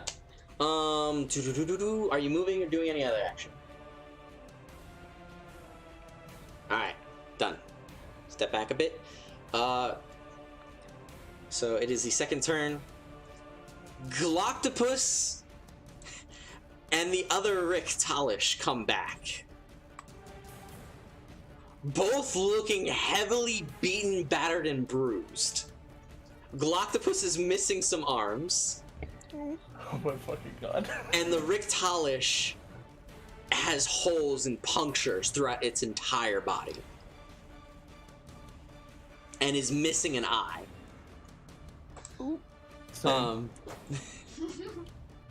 Galactopus, with its final action, throws the weapons back over at Vrost. and the mask slumps down to the floor. Fucking Jesus Christ, that... My boy.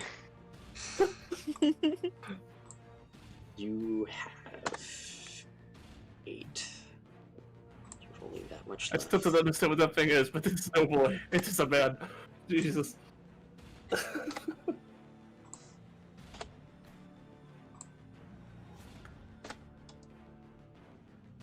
Christ, that was...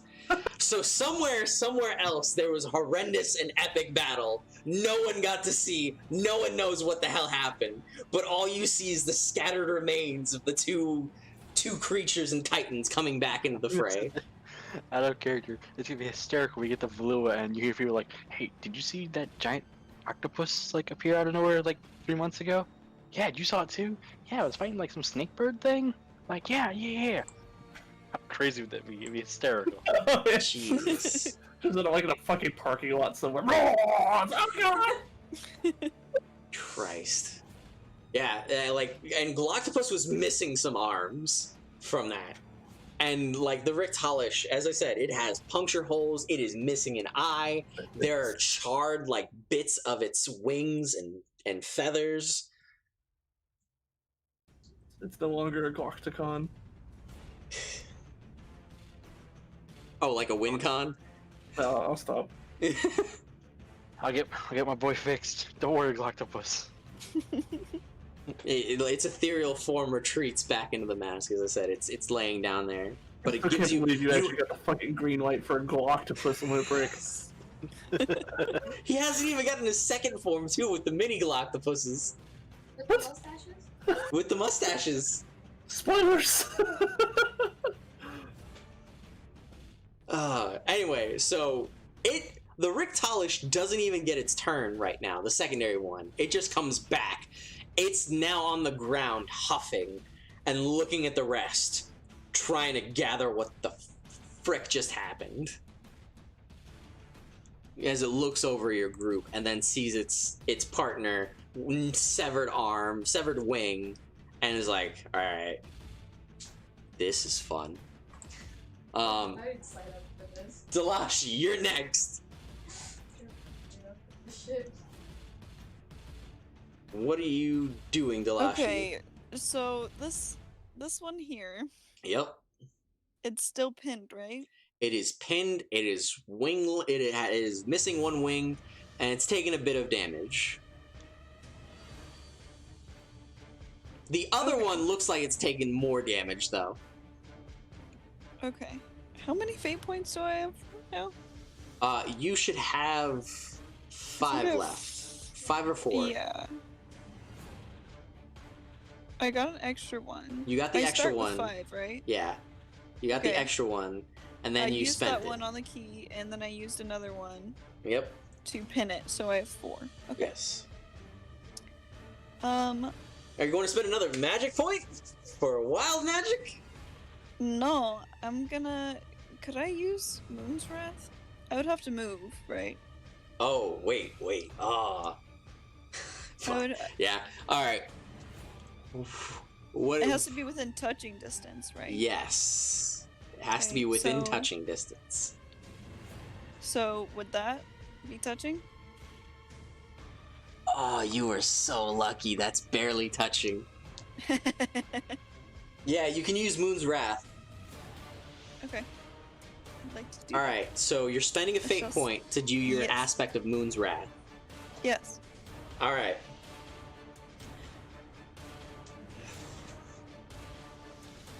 So I don't know what other no, I know. consequence you give it. It's I missing know. a wing. it takes a consequence. So this might actually help out Mordecai. As Delashi comes up, trying to figure out what to do and trying to remember the words of her father, or his father, goes up and places their arms up and out, and all you start seeing is the glowing crystals now going wild. And instead, you know how their sigils were before? The sigils now appear up and all around this creature. There are sigils from each of the moons, including the black moon, that goes around this creature. And you just see them. They're like in the air. And all you just see is this blast of energy smack the Richtalish. And take away, like, you see its tail get shrung up, cut up, and Mordecai, you're free now. Yay! That's cool. 12. Cinematic boss battle, go! Each of the moons and sigils, if you if you knew more, in dire need, we call forth the power of the ancients. These words, if I knew them in Latin, I would be saying them right now. I'm going to look that up. Look that up and say that in Latin for me. You don't know? Yes. Look it up. Okay. Say that in Latin for me. And I'm pretty sure it sounds something like pish posh hoopty dangle dongle. pish posh hoopty dangle dongle. But there What we go. exactly is the phrase? In dire need, we call forth the power of the ancients. And you just see the sigils rain down all manner of energy on this creature. And it suffers a consequence. Okay, let's see if I can. I actually took Latin in high school. So let's see if I can. Okay,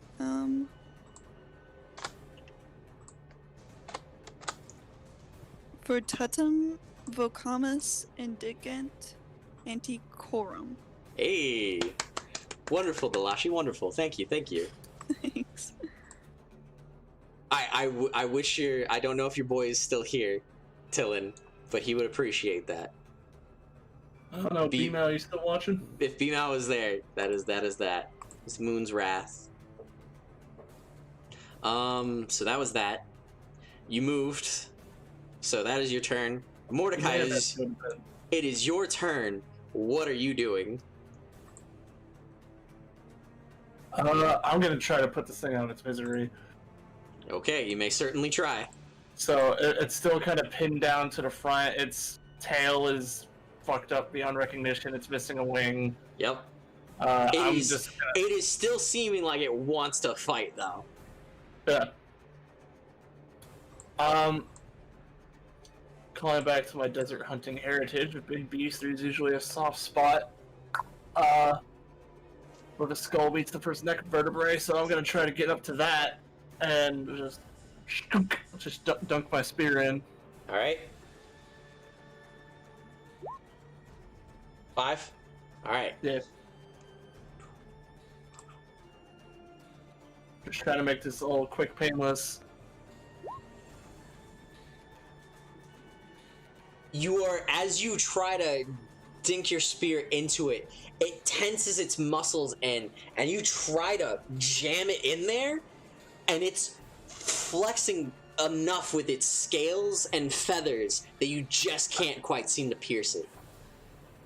Also, no damage on a 5. No damage. It's because it rolled well against you. Because these have base ratings. These have base ratings there, and your limit breaks have done a large chunk of these things. Like, for reference, this fight is more supposed to be about creating advantages and working off of each other, but you guys are just hitting them straight on. Well, we've already had advantage created. Yes. I mean, I was about to say, I created an advantage. You did create the advantage, so that since you have the advantage of it being pinned, you can use that and add a +2 to your thing and deal damage to it. Sure.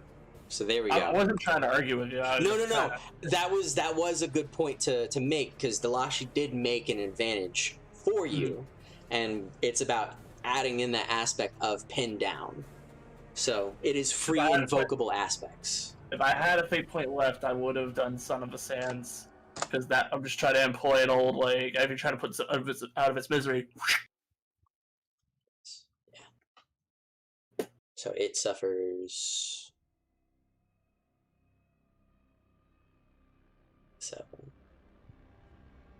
So success just gets a hit, and then a 1. Listen, Okay, for so a it snake, goes I to kind of respect you, so I'm 3. trying to end this quickly. Okay, so you deal some extra damage to it, and you puncture it. Blood starts pouring a bit from the wound, and it screeches, howls, and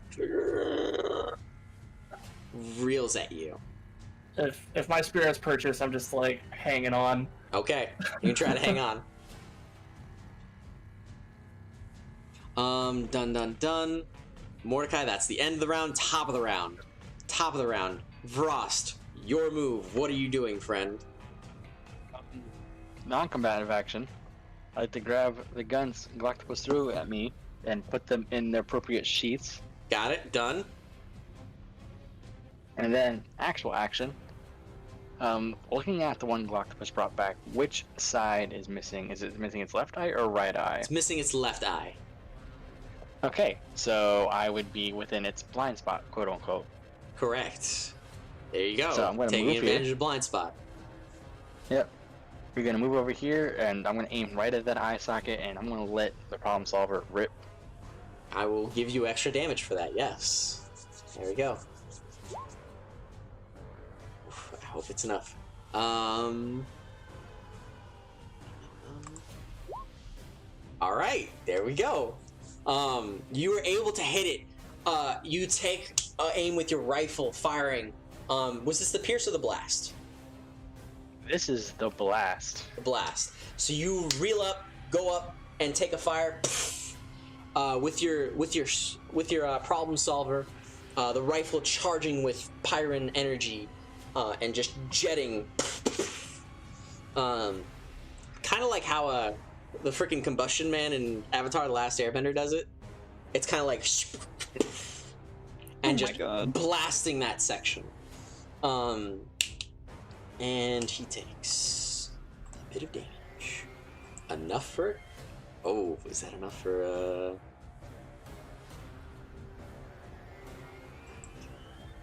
Oh, it was almost enough. Okay, so you were that. Okay. Yes. Okay. Yeah, he takes just enough.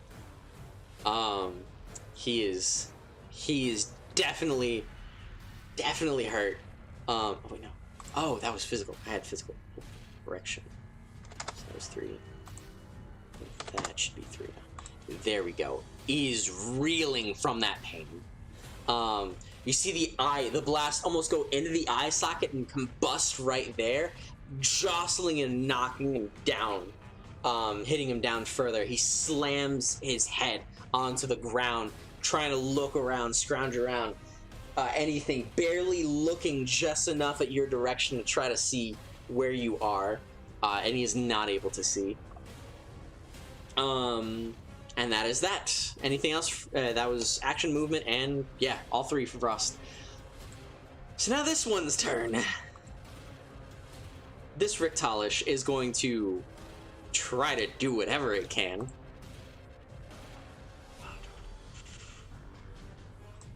Okay. You don't have wings.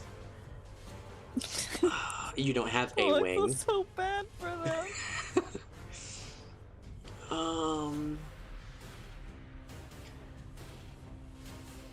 Alright, I'll try to do that. So, I need Mordecai, Delashi, and Gareth. Just you 3. Roll me will.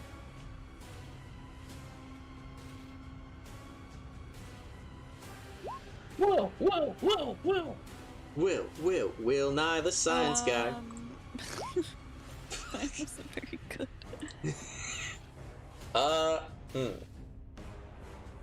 Mordecai, you barely pass.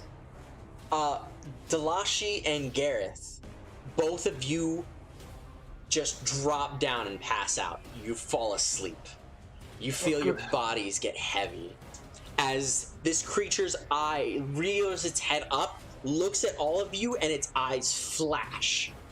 And all of you feel a haze. You all instinctively look up to meet it, and you all just pass out, aside from Mordecai, who's barely, Mordecai Aren't Just- I hanging onto this thing? Like, you are hanging on to it like it's back where that wing section was, like the neck section, right? That's what I have to roll on as well. Huh? 'Cause I don't remember hearing my name when you asked for me to roll. So No, it's just Mordecai, Delashi, and Gareth. where the Okay. skull meets the neck, basically. Just Yeah. that joint. I mean, this is why, and I say you pass it, friend. Like Yeah. Mordecai passes it. It just rears its head as much as it can to look at all of you, and it just barely gets you, Mordecai. But it doesn't successfully hit you. Okay. But it gets Delashi and Gareth. Point of ordering, it's fine. Both of you just pass out. Sleepy time. Sleepy time. Go nap now. Nap time. And then it tries to move any bit over your bodies. Over towards you. 1, 2. And it's looming over. Opening its mouth once again. Gareth, since it is your turn, roll me another will to wake. Are you spending anything or doing anything? You could spend a fate point. What are you spending a fate point on?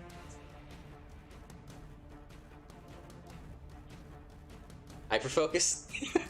In a sense of REM sleep, you hyperfocus yourself awake. You don't know. I feel like I can Garrett see would everything. fucking Bruce Lee punch someone in his sleep. In a sense of like, you pass out, and in the middle of passing out, you're falling in your dream, falling, rolling. And then you twist your body up, and then you roll out of the dream. And wake up on your back. You don't get your action, but you do get to move. Barrel roll away. Barrel roll away. Where would you move where you would like to, friend? 5 spaces. Not getting this. 1, 2, 3. Any more or no? That's fine. Okay, done. It is now the other Rick Talish. Delashi. Yes. It's hurt. The other one's hurt. And you're kind of in front of it. It's going to move over here and take a blast at you. Oh, cool. Since in your down state. Roll me will at a disadvantage. Okay. Talish. Yep. Ah, yes, that's what it was. You'd be inflicting weak. 4 minus 2 would be a 2. Alright.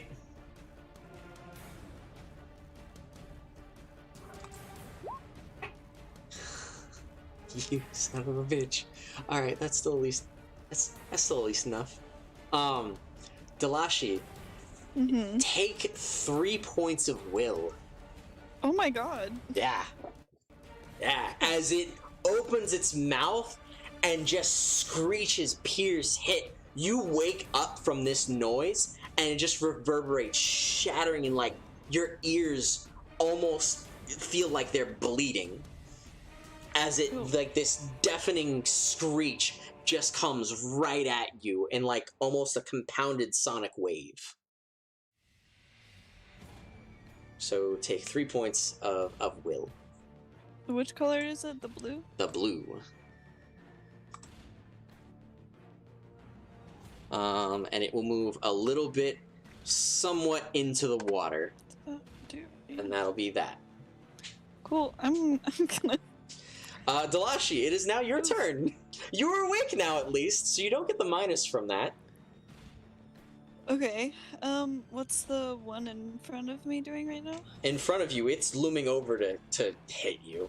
The one across the way was the one that hit you with a sonic blast. Right. They want to gang up on me. Yep. It's like, alright, you know what? You did a lot, everyone's doing a lot. Who are these people going into our temple? The fuck do we do? Let's hit the small. No. Child. Eat the Okay, child, eat the child. So... What are you doing, friend? say I take a step back Yep. to use my whip. Yep. Do I still get a movement, like the rest of the movement action after that? I would say so. You It's can always Okay. D&D. yeah, you can attack and then keep moving. Okay. Just and diagonal is 2 steps, right? Yes. Okay. Well, after the first one. So for the first one, it's just 1 step, and then after that, it's 2 steps. Correct? Or am I incorrect on that, Mordecai? One more time, I'm sorry. For the first diagonal step, it's normal, and then after that, it's 2 steps. That's entirely up to you as the DM. Yeah, I would say that. The first diagonal is fine, and then after that, it's 2 steps. Diagonal squares are a subject of hot debate amongst most DMs. Yeah. Okay. I'm gonna move there then, just to diagonal. Okay. And then I'm going. So one of its wings is gone. Its tail is gone. Its tail isn't gone so much as its tail is sliced the fuck up. Okay. Like its tail looks like splinters. Oof. Okay. I'm going to use my whip Okay. on its. Watch me Can I vip. aim for its eye? You can aim for its eye. And like I want to ice the tip of my whip and make it really hard. All right. So use magic. So are you rolling magic or rolling fighting? Which one are you rolling? Magic. Magic. That's All really, right. that's really clever. I like that. I do like that. That is very nice. Maybe you should give me a fate point for it. Nope, not yet. Fucking. If I ever play D&D with you, KT, and you're not playing some charisma-based class that is just like the main haggle, we're doing it wrong. Jesus. All right. 4.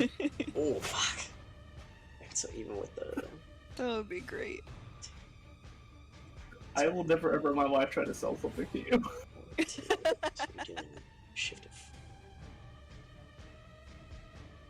Ooh, this is good. Doing some calculations, Mark. Yeah. All right. Can it take it? Okay, it can just take it. Ooh. All right. So you're able to crack, whip, and you take out its eye. It suffers a consequence. Another one. This is what you get for making me go to sleep. So it is looking bloody mess, haggard, and not in the best of states. Okay. Now, I'm going to move the rest of the way. Mark, I have just a clarification question. Yeah, what's up? If I'm doing fighting damage and everyone else is doing magic damage, are those 2 separate HP pools we're competing for? They are 2 separate pools, depending on what you do, because certain magic attacks do come into physical play. Okay. So it is varying degrees. Just curious. There are some that work for it and some that work against it. Regardless, though, the consequence pool is all the same. Okay, I'm just came to the realization if everyone else is technically doing magic damage and I'm the only one focusing fighting damage, then I'm swimming in the wrong pool. There sometimes yes, sometimes you're the only there's a reason why you did a lot. Okay. Because these guys have high magic resistance. That makes When it sense. comes to physical, they don't have as much. So in regards to this particular one, you've done the most. I'm just double checking because I know that's how it works for us. And then because of the wind scar that Gareth did, that was also physical damage. Okay. Thank you. Not a problem. Yeah, it is looking very rough and haggard. Can So I did the competitive and I moved. Yep. Could I roll resources to see if I have like, would it be a potion that would help me with will? What would I need? I mean, there were potions that you grabbed earlier. Yeah, but I don't think You don't have them. Frost has them. Yeah, And I was he about to say I don't have them. He didn't distribute them to the party. No, he didn't. We also don't technically know what they do. Yeah, you're right. Gareth said they were presumably some sort of healing potion of the that's right, Sakura that's right. chain. Oh, back down to my notes. Yep. Alright. So you kind of had a opportunity there, friends. You can roll resources to see if you have anything on hand. That's what I was gonna try to do. Let's see how that goes. All right, roll me resources. Oh. You do not have anything. Dang. Okay. And that is your turn. What's up? Yeah? I just don't like that I'm sitting at 3 points right now. It It's makes me fine. very Just leave uncomfy. it. Just leave it. No, It'll be fine. don't do that, Mark. It'll be fine. Laughs nervously and cursed. Actually, you know what? You should spend a fate point. Do you want to add a +2? Mark, Yeah? I don't like that voice. I mean, it might be a success. It might not. You got your shit eating green on, man. Okay, you're just gonna have me spend this fate point fruitlessly, aren't you? Maybe! Maybe you could just roll wild magic next turn and it could heal you. Who knows? You, really? You think you're gonna convince me to use wild magic on myself? Of course! Yeah, I'll use it on other people, but I'm not using it on myself. Doesn't your alt heal in addition to the buff? Nope, it is a wild buff that goes in a 30-foot radius that gives everyone advantage to their rolls. Okay. I was planning on doing it when we're all together. That would have really helped turn the tide. Yes, it would have. That's why I'm like, I'm a stop that because I know all these limit breaks are going to be popping off here. It would have helped a lot. So, unless you are spending a fate point to change anything else, that is your turn. Okay, I'm done. Okay. So, next one. Mordecai, you're up. Gareth, please heal me. Please.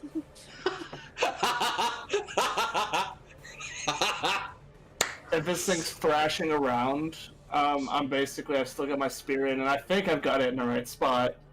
From what little I fucking know. Of these things, anyway. And I'm just waiting for it to thrash to one side, and I'm gonna, like, counter momentum, just try to drive it in there. I've got my plan, and until I'm sure it's not working, I'm gonna continue to try it. Alright, roll me fighting, friend. Nice. Alright, you're able to ram, and twist it around, and you're able to get a bit more into it. It spear diving deeper into the... You're like on the neck of it, like the shoulder blade. That's what I thought you were on, right? I'm imagining I'm, like, right here. I was putting on the big one. I was imagining, like, yeah, if we were putting on the big one, like where this wing is on this one, because that's why I thought you were jamming it into the open hole there. I'm basically trying to go from, like, where like that little notch on the back of your own skull, where, like, the skull meets the neck. Like, I'm trying to, like, wedge that in and basically, like, disconnect. Yeah, you're trying to get to that spinal cord right there. Basically, just you jam in and you get a good amount into it, and it takes another bit. I hate to make you suffer more than I have to, but it's you or me, and it's not going to be me. It thrashes around a bit. Roll me athletics. Be this one. Oh, you just made it. Damn. I am riding by the seat of my pants. I got no fate points, man. I always hit 0 by the end of session. You were able to hold on as it, like, flails its body angrily, massively, its whole body wriggling and writhing in pain. Would you consider this a serpent? Oh no. A snake? I did make these references early enough, but it's also like I also mentioned like these things are fucking gorgeous, dude. And like these are some kind of guardians. So they're Yeah. serpentine for fucking sure. Yep. Uh, They are more bird-like anyway, so I'll give it to you that. I'm leaving it open for interpretation. They Yeah. got wings. Yep. Well, even in the game, they're more bird-like. It looks goofy as all fuck in the game. No. I saw the image. I immediately like deleted it from my brain. This is what these are. These are the Rictalish. Some stuff like it was a time, friends. It was a time. It's aged. Yeah, it's the old GameCube game. Fucking goofy ass bird. Chicken pinata. It does look like a chicken fucking piñata. Alright, so you jam into the back of its neck, thrashes about, dealing extra damage to it. You're not moving from the center, right? So you roll your athletics, keep it on hold, keep it on tried. Top of the round, Rost. It is your turn. And I'm like, come on. They are both looking pretty beaten hurt. He said they're both missing an eye. They are both missing an eye. They are both missing their in retrospect to you. It is missing this upper eye closer to Delashi. The one next to you is missing the eye closer towards you. Okay. So, flipping the switch, we're gonna go into piercing because Okay. I'm blowing out the eye socket. We're gonna pierce the brain now. Ah, Main gotcha. jam in front of me. So taking aim into that eye socket there. Baron's just gonna aim his gun, be like, this is for Galactopus. Bada bing, bada boom. Fires a shot. Oh, Oh Jesus! my god! Good Wow. night, sweet prince!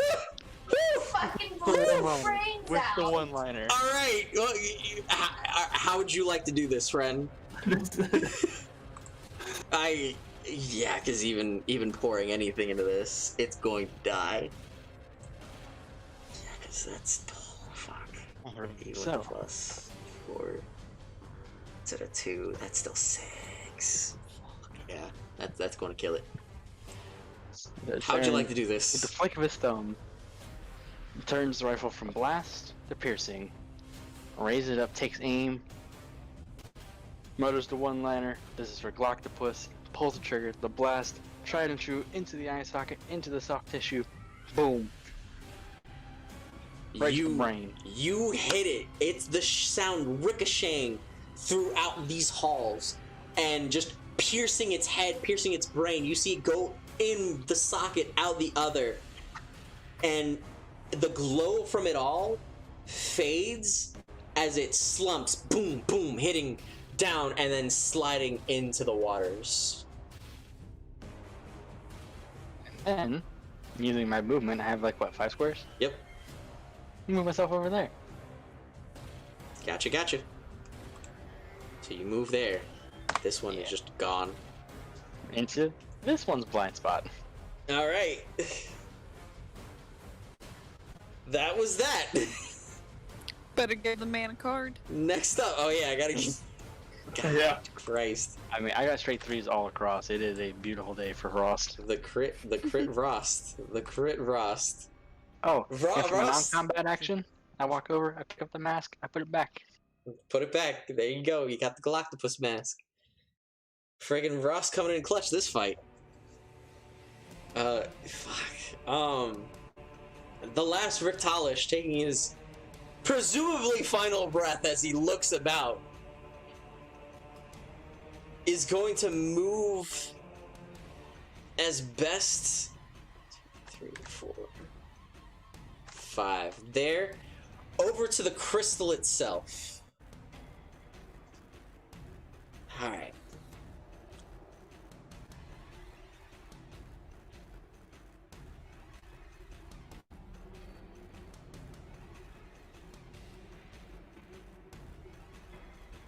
I need...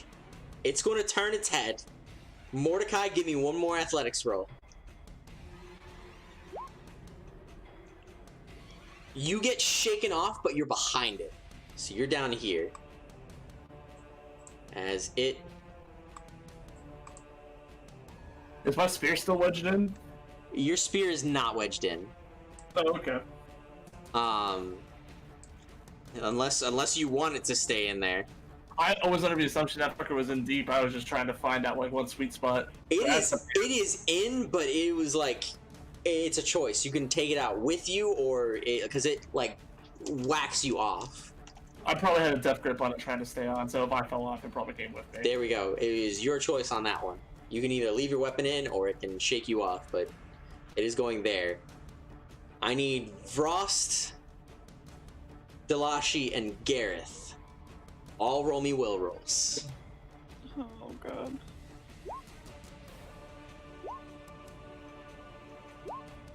Alright. Let's see. Let's see where the dice gods favor. Alright. So, Vrost... Everyone's getting hit, but only Vrost is taking the hard hit. How hard is the hard hit? With its one wing, it's going to swoop and just flail and fall onto its side as you just see a torrent of feathers just come at you all. Vrost.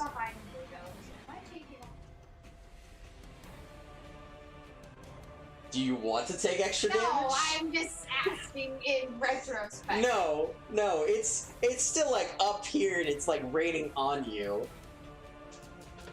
But it's more so a spell that it is casting. Because it's you see the feathers and the feathers just all glow and they all like pin towards you. So I need Vrost to take 2 will. Gareth and Delashi each take 1 will. And Vrost, you are poisoned. 2 will with poison. Yes. So every round I just need you to roll me will. Just get above I would say a 2 for this one. And as long as you get above a 2, you don't take any more damage. Done.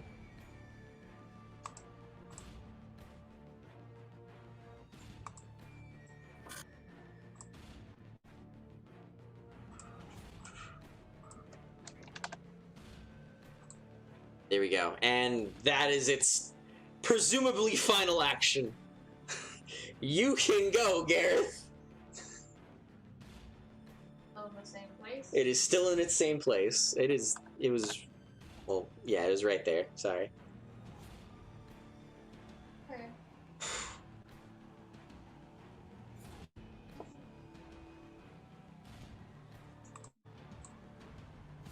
Is it looking like that on your screen too? Okay. I gotta fix this real quick.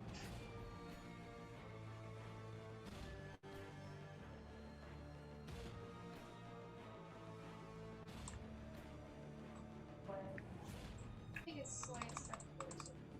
Figured, finally, Put it out of his misery? Alright. give it a nice wind scar slash. Alright, done. Roll me magic. Let's see what it can roll.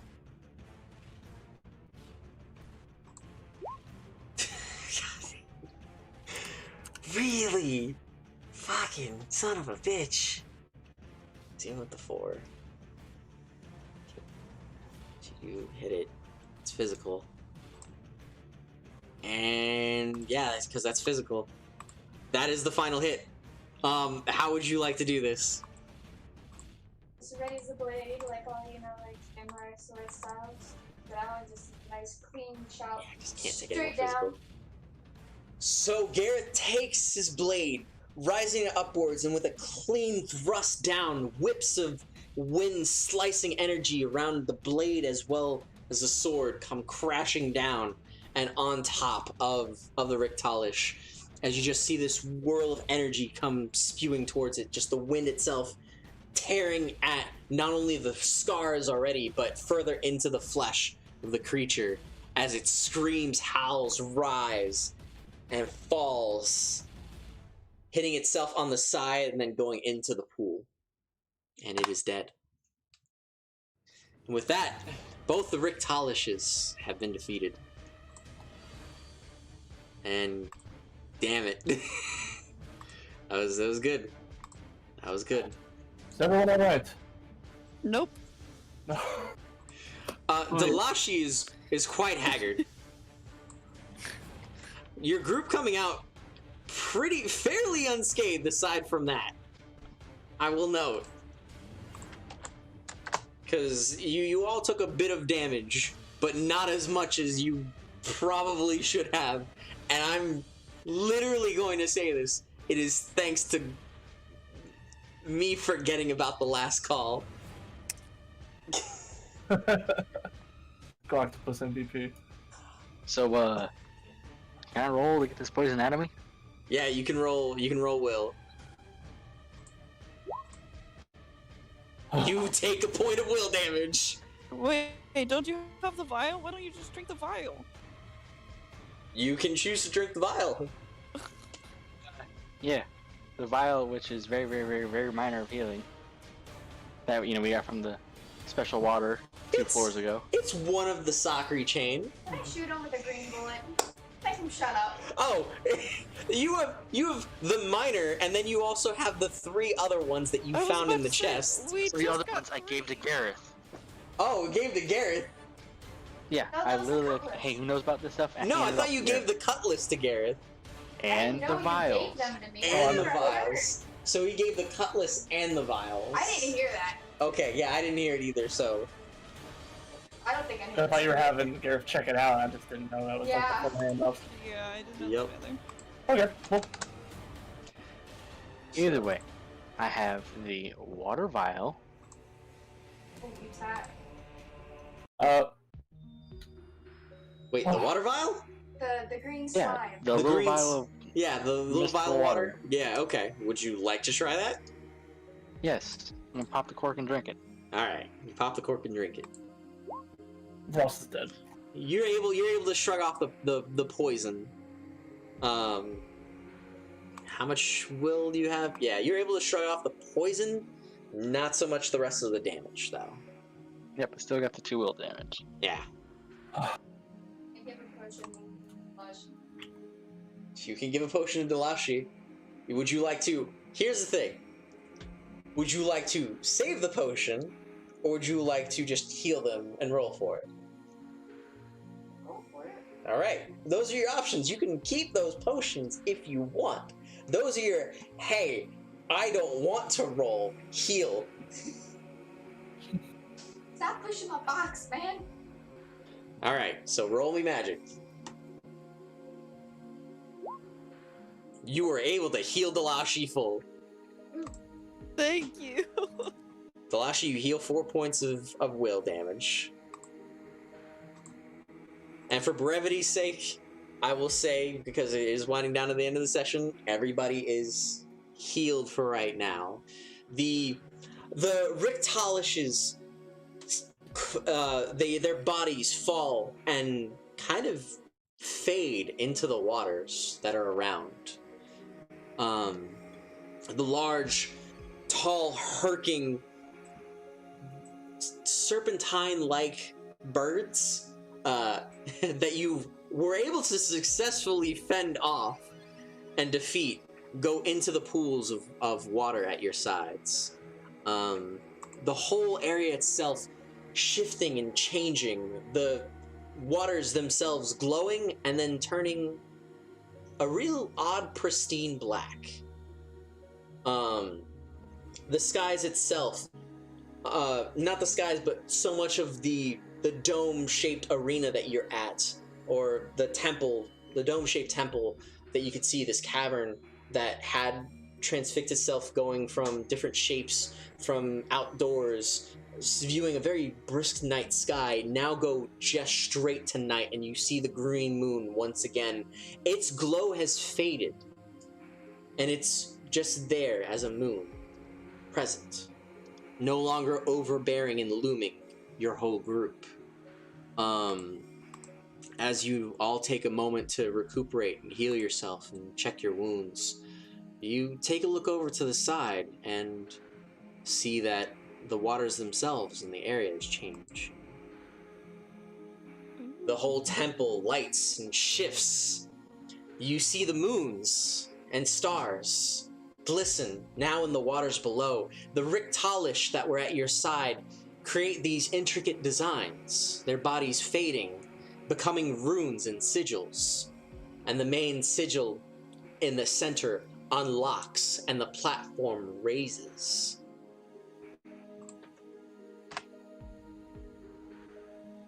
There's a green moonstone crystal at the center that raises itself. It is vast and large. It is a crystal, the highest form of the scaling that I gave you, that you guys have come to know.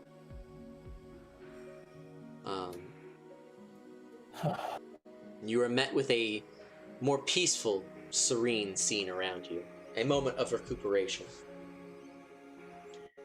And that is where we're going to leave off on tonight's mission. So thank you, everybody, for joining, for coming along for this ride. Combat has ended. Our group was successful. Their adventures fruitful. Coming upon this green moonstone crystal that has presumably such power and magnificence to it. Being able to control what they believe is the Gigas. What our group is going to do with this power, we're going to find out next time. So, with that, I'm going to start signing off. I'm Heroes Legacy, your DM, and thank you for joining the Arcadian Campaign. Anyone else who has their final bow out words, anything that you'd like to say, note, mention, go right on ahead if you'd like, and then we'll wind down. This is gorgeous, dude. I've been waiting for over a month for this location. And I'm only slightly upset that you used the last call for this. You know, that was clutch. The reason behind the madness. I was really hoping to at least get Delashi or even you, Ross, or some more of your group to get more consequences during this fight. Because I was ready for AoE after AoE. I knew it. Because no matter what, like, all these guys had a challenge rating of 4. So no matter what, their base was 4 for a lot of the things that they did. And they would roll on top of that. You guys got lucky with a lot of -2 rolls. And all right. Sorry, your final rolls, your final talks, I'll get into my conversation after you guys talk about things. If anyone has any final words or anything else. I'm almost sad. Like, these are very beautiful creatures. Mordecai's under the impression we should not have even been in this room. This isn't why we're here. Which I don't think, because I don't think this is, like, the extra moonstone we were looking for, unless it is. This is the, like, there's no other way to put it. If there was an eye, the Eye of Rixus, this is the Eye of Rixus. Okay. That's kind of what I was thinking, but at the same time, like, now that I know it controls the Gigas, or at least now that I'm under the impression it controls the Gigas, you know, like, we just went into a temple, killed its guardians, and are plundering, like, the crystal that it basically unlocks, like, the god mecha. And it's like, oh, Mordecai's in such a fascinating headspace right now. Hey, Mordecai, roll me will. Oh, fuck. Well, let me finish my tangent. All right. Finish the tangent. It's like if Eris. I love it. Like my trigger words are always like whenever you say headspace, I'm like, oh hey, roll me will. If Eris was not here actively looking for this, Mordecai would have been like, nope, let's walk out the door. No, let's look for the mask and be done with it. And Eris could try to fuck with this if she wants to. But now, well, fuck, we killed the Guardians. We have responsibility for it. Anyway, here's your damn will check. You just hear a slight snicker in the background.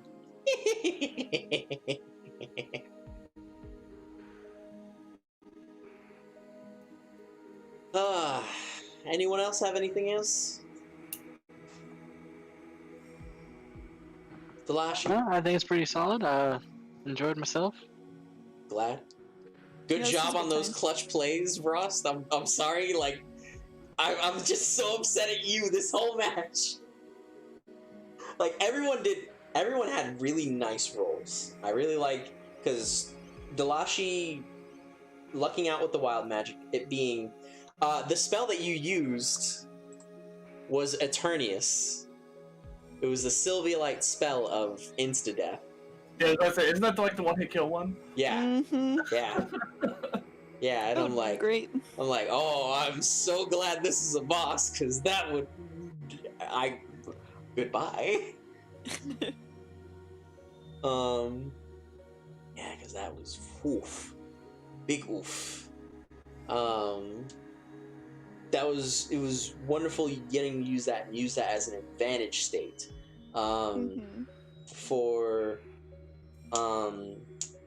Mordecai popping that limit break and using that to create, because that immediately, with how high you rolled too, it immediately gave it a consequence. Yeah, I was like, I rolled it, like I knew there was a bonus. I'm still not sure what the bonuses are, but I like the air of mystery. Yeah. But I'm like, I can pump this by 2 and burn my last fate point doing it, so I'm going to. Yeah, and that immediately put a consequence, and I'm like, all right, well, what's the consequence I could give it? Fuck, you clipped the wing off. Like, you just spear checked that wing out of there. I'm like, all right, well, this one's already really fucking haggard, and the other one's gone for 2 fucking turns. My entire thought process through that was like, come Nidhogg, we are needed from Fantasy 14. I posted the clip in the Discord. Also, good job for the final blows for our final killers, aka Gareth and Vrost, for getting your final shots off. Yeah, no, that was sick. Those next skills are tough. Yeah. Yeah. I was like, I saw Bear Grylls do this. It works on alligators. God damn. Note to self: burn limit breaks before boss room. You still have yours. You burned 2 out of your 4, which was nice. So I was like, I was expecting yours to pop off at one point. But he made that one go away. I was like, I okay. almost didn't pop mine when I did, because I was like, my initial thought was, oh, this thing's gonna fly up in the air, and my magic's a +2 versus my fighting is a +4, so I'll just limit break onto it and just, use my spear as like a what the fuck is the climbing thing? The grappling? The handhold. Yeah. And pull a dagger and start like shanking if I need to. Yeah, because I was actually ready for Gloctopus this time. Except you weren't ready for last call. I wasn't ready for last call. I was ready to alright, so he's going to pop Gloctopus immediately. I know he's going to do it. And he's going to do damage. It's going to diverse. It's going to split between both of them. And I can handle that. Because as long as the damage gets split between both of them, I'm going to have them recuperate for their mass heal. But they have to both do it. It was their other legendary action was for both of them to do 1 mass heal for the entire fight. And that was how I was going to burn that. But then when he took it out of play with last call, I'm like, fuck. all right, I gotta save it. I'll save it till they're both back on the play. And I'm like, by the time it came up to that instance, there was already too much of a I couldn't heal the consequence. And I'm like, fuck. Well, I guess we're just going down swinging. Just an FYI, I am throwing together a quick little Photoshop something, and you guys will laugh when I am all finished with it. I'm excited to see what you've done, friend. So, with that, with our final closing words and everything else, thank you guys for enjoying the Arcadian campaign. We'll see you next time. It will not be next Wednesday, presumably the week after. Next week, all our players will be busy, and I will also be busy. Although I think Frost and Lisha might have something, but that'll be Frost and Lisha stuff. I'll be in misery. I know Delashi and Mordecai will be gone. Please stay safe, both of you. So thank you guys for tuning in. We hope you had an enjoyable ride. Any questions, either about Twitch setups or the campaign itself, I'll be more than happy to answer them. Just don't tell my players just yet. And you guys have a good one. Keep on being heroes. Bye. Bye. Bye.